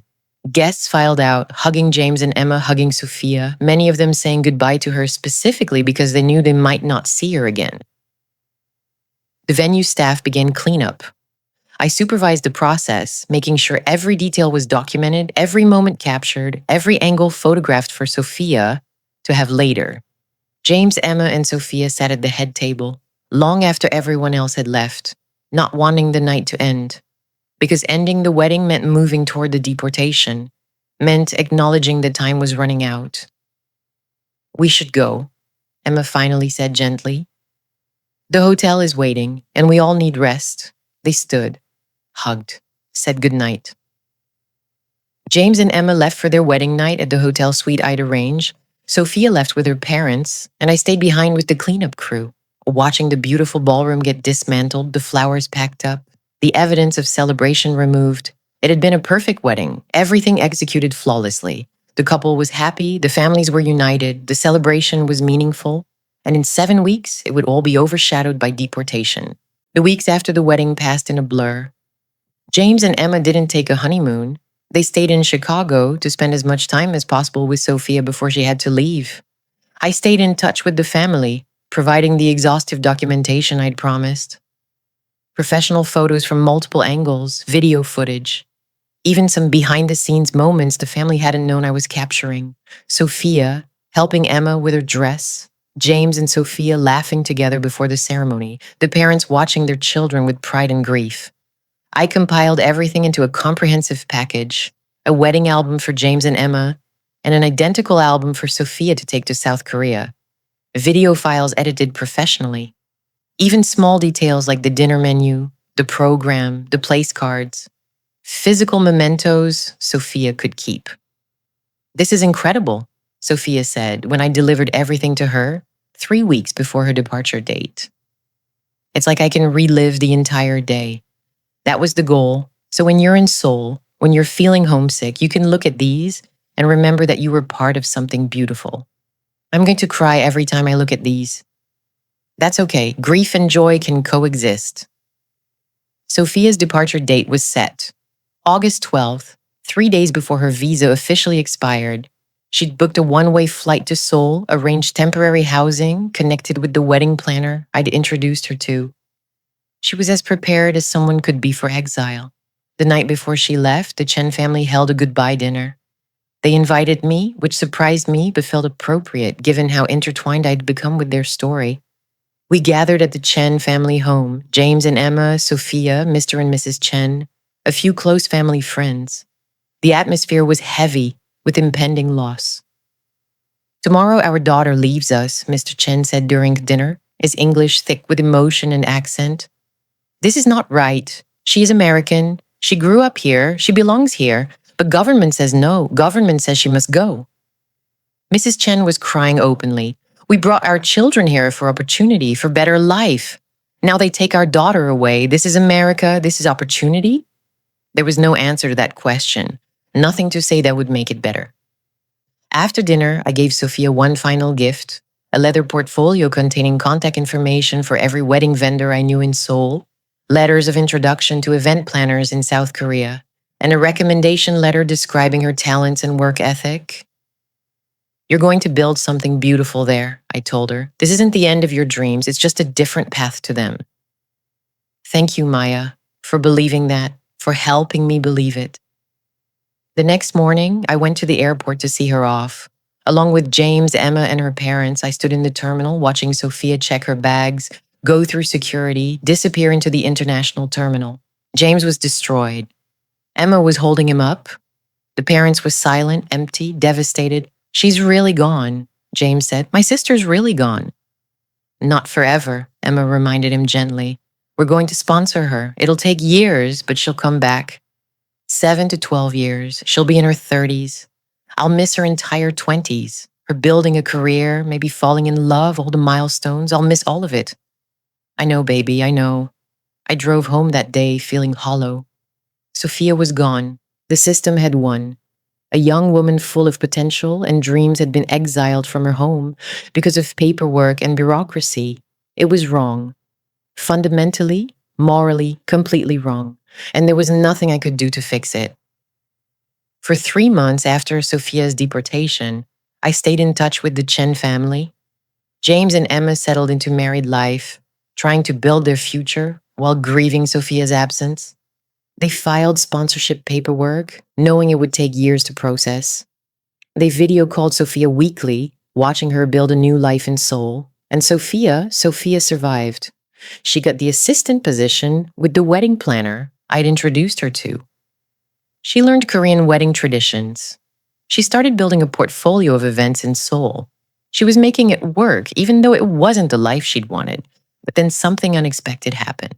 In part 5, the final part, I'll tell you about the phone call I received 6 months after Sophia's deportation, about the opportunity that emerged from tragedy, about the way a broken immigration system inadvertently created a different kind of success story, about Sophia's wedding planning business in Seoul that became internationally recognized, about the connection she built between Korean and American wedding traditions, about the clients she attracted who specifically wanted someone who understood both cultures, about James and Emma's first anniversary, celebrated via video call with Sophia in Seoul, about the Chen family's continued fight for Sophia's return, about the small victories and ongoing losses, and about what I learned from this case, that sometimes there are no good solutions, no happy endings, no justice. Sometimes all you can do is bear witness, document the beauty amid the tragedy, and help people survive the unsurvivable. Because sometimes the wedding is perfect and the couple is happy and everything goes according to plan. And sometimes all of that happens while a family is being destroyed by immigration policy that serves no one and harms everyone. 6 months after Sophia's deportation, I received a video call at 9 p.m. on a Tuesday. It was Sophia calling from Seoul. But instead of the sad, homesick young woman I'd been checking on monthly, she looked different, energized, excited. "Maya, I have news, big news. Tell me everything. Remember the wedding planner you connected me with? Mrs. Park? She's been incredible. She's taught me so much about Korean wedding traditions, introduced me to vendors, helped me build a portfolio. And Maya, I just booked my first solo client. My first wedding that I'm planning entirely by myself. Sophia, that's amazing. Tell me about it." It's an American couple, both Korean American, second generation, born and raised in California. They're getting married in Seoul because the bride's grandmother lives here and can't travel to the US. They specifically wanted a planner who understood both American and Korean wedding traditions. And they found me. The irony wasn't lost on either of us. Sophia, deported from America, was now being hired specifically because of her American experience. But how did they find you? Instagram. I've been posting about the weddings I've assisted with, talking about the cultural differences between American and Korean celebrations, showing behind the scenes stuff. And apparently I'm filling a niche. Korean Americans who want to honor their heritage but also want Western wedding elements. There's a whole market for that. That's brilliant, Sophia. I know. And Maya, it gets better. Mrs. Park has been so impressed with my work that she's making me a partner in her business. Not just an assistant, an actual partner. We're rebranding as Park and Chen Events. We're going to specialize in cross-cultural weddings, specifically Korean American celebrations. I could hear the pride and excitement in her voice, and it made my heart swell. Sophia, I'm so proud of you. You took a devastating situation and turned it into opportunity. I had no choice, she said honestly. I could either sink into depression or figure out how to survive. And Maya, you helped with that survival. The contacts you gave me, the portfolio you helped me build, the recommendation letter, all of that opened doors. I wouldn't be here without you. You did the work. I just made some introductions. You did more than that. You believed in me when I'd committed fraud and gotten myself deported. You saw potential in me when I felt worthless. That mattered more than you know. We talked for another hour about her first solo wedding scheduled for April, about the business partnership with Mrs. Park, about the apartment she'd just moved into in a trendy Seoul neighborhood, about the friends she was making, the life she was building. She was surviving. More than surviving, she was thriving. But then her voice got quieter. I still miss home, though. I miss James. I miss my parents. I miss Chicago. I miss the life I was supposed to have. This is good, but it's not the same. I know, and that's okay. You can be grateful for what you have and still grieve what you lost. Do you think I'll ever get to come back? Like, realistically, James and Emma filed the sponsorship paperwork, right? Yeah. 6 months ago, right after the wedding. The immigration lawyer says it'll take 7 to 10 years for approval. I'll be in my early 30s when I'm allowed to return. If I'm allowed to return, there's no guarantee. The injustice of it still made me angry. I'm sorry, Sophia. I wish I had better news. Me too. But at least I have this. A career I love, a business I'm building, a purpose. It's not nothing. It's definitely not nothing. After we hung up, I sat with the complicated emotions the call had stirred up. Relief that Sophia was okay, pride in her resilience, rage at the system that had forced this situation, and lingering grief that she was still separated from her family. Immigration had taken 7 to 12 years of her life. No amount of professional success could make that okay. 1 year after their wedding, James and Emma celebrated their first anniversary with a dinner at home.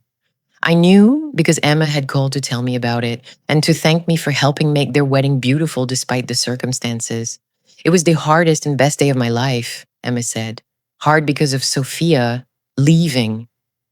Best because I married James and started building our life together. Both things are true simultaneously. How are you two doing? We're good. Really good, actually. Marriage has been easier than I expected. I think going through the immigration crisis together prepared us for handling challenges as a team. We learned how to communicate, how to support each other through terrible situations, so regular marriage stuff feels manageable by comparison. That's wonderful, Emma. And how's Sophia? She's incredible. She just celebrated her 1 year anniversary of Park and Chen events. They've planned 15 weddings in the past year, all for Korean American couples or cross-cultural weddings. She's making a name for herself in Seoul's wedding industry. We're so proud of her. Does she seem happy? Emma was quiet for a moment. She seems content, fulfilled by her work. But I don't think she's truly happy. How can you be truly happy when you're in exile from your home? When you're separated from your family? When you're building a life you never chose? That's heartbreakingly accurate. We video call 3 times a week. James talks to her almost daily. My in-laws talk to her constantly. We're trying to maintain the family connection across the distance. But it's not the same. We miss her.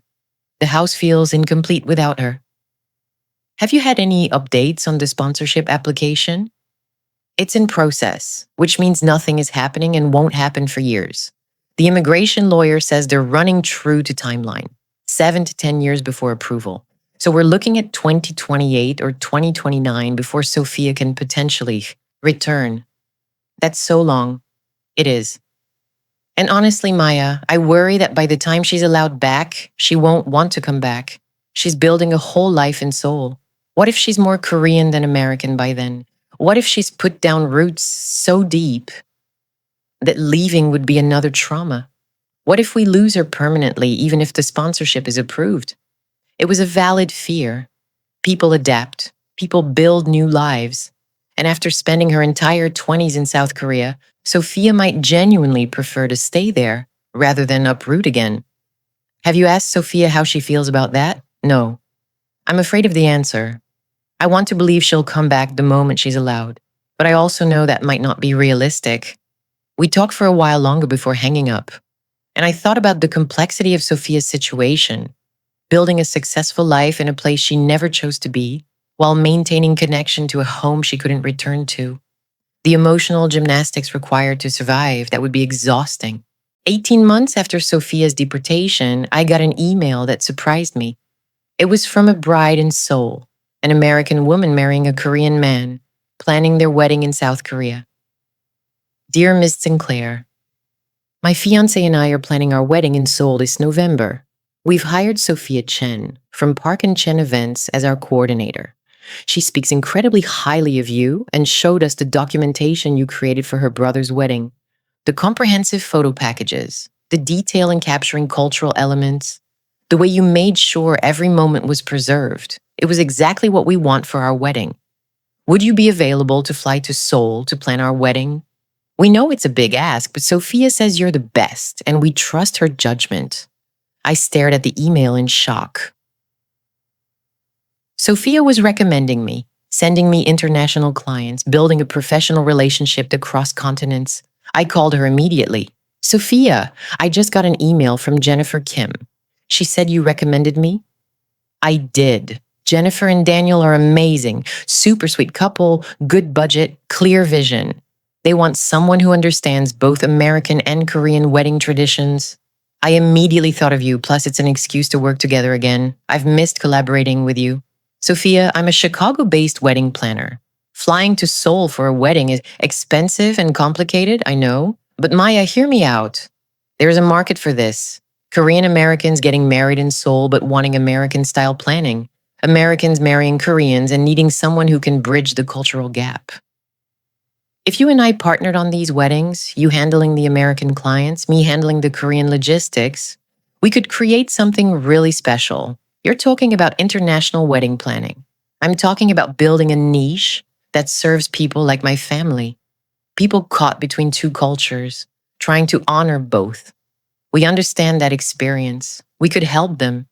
It was an intriguing idea, and it would mean staying connected to Sophia, supporting her business, and potentially helping other families navigate cross-cultural celebrations.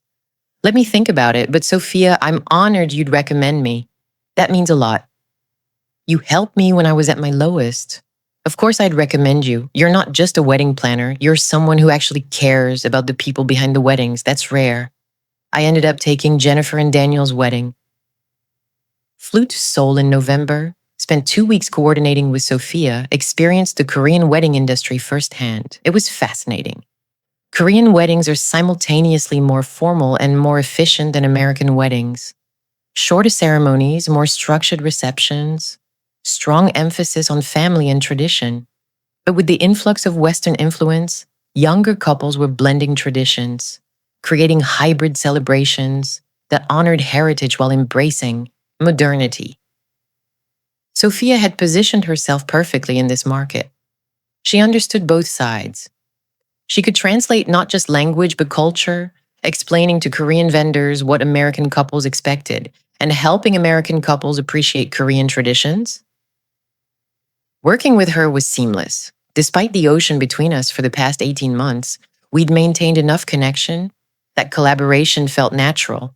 The wedding itself was beautiful. Jennifer in a traditional Korean handbook for the ceremony, then a white Western-style wedding dress for the reception, Daniel in a suit that incorporated traditional Korean patterns, a ceremony that included both Christian and Buddhist elements, a reception that felt simultaneously Korean and American. This is what I want to do, Sophia told me during setup. Help couples honor where they come from while celebrating where they're going. Bridge cultures, create beauty that respects tradition without being bound by it. You found your calling. I found it through loss. That doesn't make the loss okay, but at least something good came from it. After that wedding, I continued working with Sophia on international projects. Over the next year, we collaborated on 4 more Korean American weddings, 2 in Seoul, 2 in Chicago with Korean elements. It became a meaningful partnership, and it kept Sophia connected to the American wedding industry even while she was exiled from America. 2 years after Sophia's deportation, I visited the Chen family in Chicago. James and Emma had invited me to dinner, a small gathering to celebrate Emma's pregnancy. She was 4 months along, expecting their first child. We wanted you to be one of the first to know, Emma said, glowing with happiness. You've been such a part of our story. You helped us get married despite all the chaos. It feels right to share this with you. Congratulations, that's wonderful news. We told Sophia last week, James said. She cried for an hour, happy tears mostly, but also sad because she won't be here when the baby's born. She's going to miss being an aunt in person. Has there been any movement on the sponsorship application? It's been approved for the next stage, James said. Which sounds good, but actually just means more waiting. The lawyer says we're still looking at 5 to 7 more years before final approval. So Sophia won't meet her niece or nephew until they're in elementary school. The grief in his voice was palpable. This was his twin sister, his closest companion, missing the biggest milestones of his life. Mrs. Chen joined us then, bringing food from the kitchen. She looked older than when I'd first met her, worn down by 2 years of missing her daughter. Baby is good news, she said in accented English. But Sophia should be here. She should be aunt in person, not on computer screen. This is not right. I know, Mom, James said gently. We're doing everything we can. Everything not enough, Mrs. Chen said, her frustration, her evident. We follow rules. Sophia follow rules. Still they punish us. What kind of country does this? There was no answer that would satisfy her. Because she was right. The system was punishing a family who'd followed the rules, who'd done everything correctly, who'd committed no crimes except existing in the wrong visa. category at the wrong time. Later, after dinner, James and I talked alone on the back porch. How are you really doing? I asked. Not the public face you show everyone, actually. I'm angry, James said quietly. All the time. At the system, at the policy, at the fact that my sister is in exile, while I get to build my life here. Emma's pregnant. I'm getting promoted at work. We're buying a house. Everything good is happening for me while Sophia is struggling in a country she barely knows. How is that fair? It's not fair. I feel guilty. Survivor's guilt, maybe? Like I should be suffering too. Like it's wrong for me to be happy when she's not. James, Sophia doesn't want you to suffer. She wants you to be happy. She said as much at your wedding. I know. But knowing that logically doesn't change how I feel. I'm building everything I ever wanted. Career, marriage, family. And my twin sister is missing all of it. Have you talked to Sophia about this? Some. She tells me to enjoy my life, to not feel guilty, to celebrate the good things. But I can hear in her voice that she's struggling, that she's lonely, that she misses us, and that makes the guilt worse. What does Sophia say about her life there? Is she genuinely building something sustainable? Her business is doing well. She has friends now, other expats and Koreans in the wedding industry. She's dating someone, a Korean-American guy who moved to Seoul for work and understands the cultural limbo. She's making it work. But Maya, it's still exile. No matter how successful she is, no matter how much she builds, she's still there because she has to be, not because she wants to be.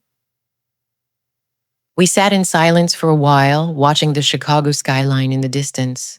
The city Sophia had grown up in, loved, been forced to leave. James, can I ask you something? If hypothetically, Sophia was given the choice to return to the US right now, or stay in Seoul and keep building Park and Chen events, what do you think she'd choose? James was quiet for a long time. 2 years ago, she'd have chosen America without hesitation. Now, I honestly don't know. She's put down roots there. She's built something significant. Coming back would mean starting over again. I think it would genuinely be a difficult choice. That's what Emma's afraid of, that by the time the sponsorship is approved, Sophia won't want to come back. Yeah. And that's another kind of loss, isn't it? Losing her not because the system keeps her away, but because the system kept her away so long that she built a new home and doesn't need us anymore. The complexity of it was staggering. Immigration policy had created a situation where the Chen family lost either way. Either Sophia stayed in Korea permanently, or she returned after so many years that the family dynamics had fundamentally changed. There was no winning, just different versions of losing. 3 days after that dinner, I called Sophia for one of our monthly check-ins. How's business? I asked, booming. We just booked our biggest wedding yet, a 3-day celebration for a Korean-American CEO's daughter. Huge budget, celebrity guests, being featured in a Korean wedding magazine. It's a big deal for Park and Chen events. That's incredible. It is. And Maya, I have something to tell you. Something I've been thinking about for a while. What is it? I'm applying for Korean citizenship. I was quiet for a moment, processing. Sophia, that's a big decision. I know. But here's the thing. If I become a Korean citizen, I can travel more freely. I can visit the US on a tourist visa, even if I can't live there permanently. I could see my family, meet my niece or nephew when they're born, attend important events. It wouldn't be living in America, but it would be better than being completely barred from entry. Would becoming a Korean citizen affect your US citizenship application through James's sponsorship? The lawyers say it's complicated. Korea doesn't allow dual citizenship for naturalized citizens in most cases. So if I become Korean, I'd have to renounce my US green card path. I'd be choosing Korea permanently. Sophia, that's enormous. Have you talked to your family about this? Not yet. I wanted to think it through first. But Maya, I'm leaning toward doing it. Because right now, I'm stuck in limbo. I can't go home. I can't travel freely. I'm just frozen. Korean citizenship would give me mobility again, agency, a future that doesn't depend on the US immigration system, maybe approving my application 7 years from now, but it would mean giving up on America. Permanently, would it though? Sophia's voice was thoughtful. Or would it mean accepting that America gave up on me first? I didn't choose to leave. I was forced out. I've been trying to get back for 2 years, and the system keeps telling me no. Maybe it's time to accept that America isn't home anymore. That home is where I am now. Seoul, my business, my new life. Do you feel at home there? Long pause. I'm starting to. That's what scares me. When I first arrived, everything felt foreign and wrong. But now I know my neighborhood, I have friends, I have routines. I'm learning to embrace Korean culture instead of just tolerating it. Seoul is becoming home in a way I didn't expect. That's healthy, Sophia. That's survival. But it also feels like betrayal. Like I'm giving up on my family, on James, on the life I was supposed to have. My parents are still hoping I'll come back someday. James is sponsoring me. They're all waiting. And I'm over here considering Korean citizenship, which would mean I'm not coming back. Have you told them any of this? No. I don't know how. How do I tell my parents, who sacrificed everything to bring me to America, that I'm choosing to become a Korean? How do I tell James, who's filing paperwork and paying lawyers and fighting to get me back, that I might not want to come back? How do I say that out loud without destroying them? Sophia, you're not destroying anything. You're adapting to the reality that was forced on you. Your family will understand that. Will they, though? Or will they feel like I'm abandoning them? It was an impossible situation. Stay in limbo for 5 more years, hoping the sponsorship gets approved, or claim Korean citizenship and gain freedom while giving up on ever returning permanently? What would you choose if there were no guilt, no family pressure, no outside expectations? Just you making the choice that's best for your life. Sophia was quiet for a long time. I think I'd choose Korea, not because I don't love my family or miss America, but because I've built something real here, something I'm proud of, and I don't want to give that up to return to a country that kicked me out. That feels like letting America win, like saying, please take me back to a system that didn't want me in the first place. That's a valid choice, Sophia, but it's also selfish, isn't it? Choosing my pride and my business over my family? It's not selfish, it's self-preservation. You're building a life that sustains you. That's what you're supposed to do. I don't know, Maya. I just don't know. 2.5 years after planning James and Emma's wedding, I've thought a lot about the Chen family's story, about the choices people make when all their options are bad, about survival in the face of systemic injustice, about what family means when geography and policy separate you. Here's what this case taught me. Immigration policy destroys families. Not occasionally, not in rare cases. Regularly, systematically, intentionally, the Chen family did everything right, came to the US legally, followed every role, pursued education and opportunity. And the system still tore them apart. That's not a bug in the system. That's a feature. The cruelty is the point. Desperation leads to bad choices. Sophia, impersonating Emma, wasn't criminal mastermind behavior. It was a young woman facing deportation, making questionable decisions while trying to stay connected to something she loved, wedding planning, her family's celebration. People under extreme stress don't make optimal choices. They make survival choices. There's no such thing as pure victims. The Chen family made mistakes. They committed fraud. They lied to vendors. They put me in a difficult position, but they weren't evil people. They were desperate people trying to stay together. Most real-world situations are messy. People can be sympathetic and still wrong, victimized by a system and still responsible for their choices. Resilience is not the same as justice. Everyone loves a story where the victim overcomes and thrives despite hardship. Sophia, building a successful business in Seoul, is framed as triumphant, but her success doesn't make her deportation just. Resilience in the face of injustice doesn't excuse the injustice. She shouldn't have had to overcome this in the first place. Professional boundaries are sometimes less important than human compassion. I could have reported the Chen family immediately when I discovered the fraud. I could have protected myself and my business by cooperating fully with ICE from day one. I chose not to. Was that risky? Yes. Do I regret it? No. Sometimes doing the right thing for human beings matters more than following the rules. Success stories can still be tragedies. Sophia has a thriving business. James and Emma have a strong marriage. The family is intact, just separated by distance. By some metrics, this is a success. But Sophia is still in exile. The family is still separated. A young woman still lost her 20s to deportation. Success and tragedy coexist. The system is designed to fail people. 7 to 12 years for sibling sponsorship, impossible visa quotas, arbitrary enforcement. The Chen family story isn't unusual, it's typical. Millions of families experience exactly this same nightmare.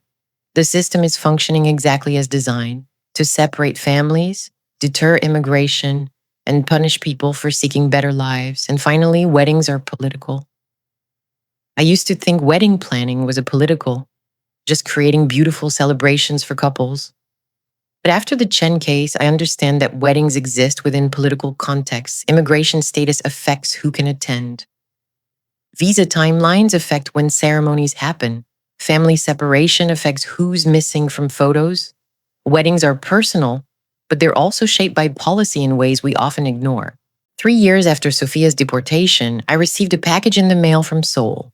Inside was a wedding invitation, beautifully designed, bilingual, Korean and English, elegant and sophisticated.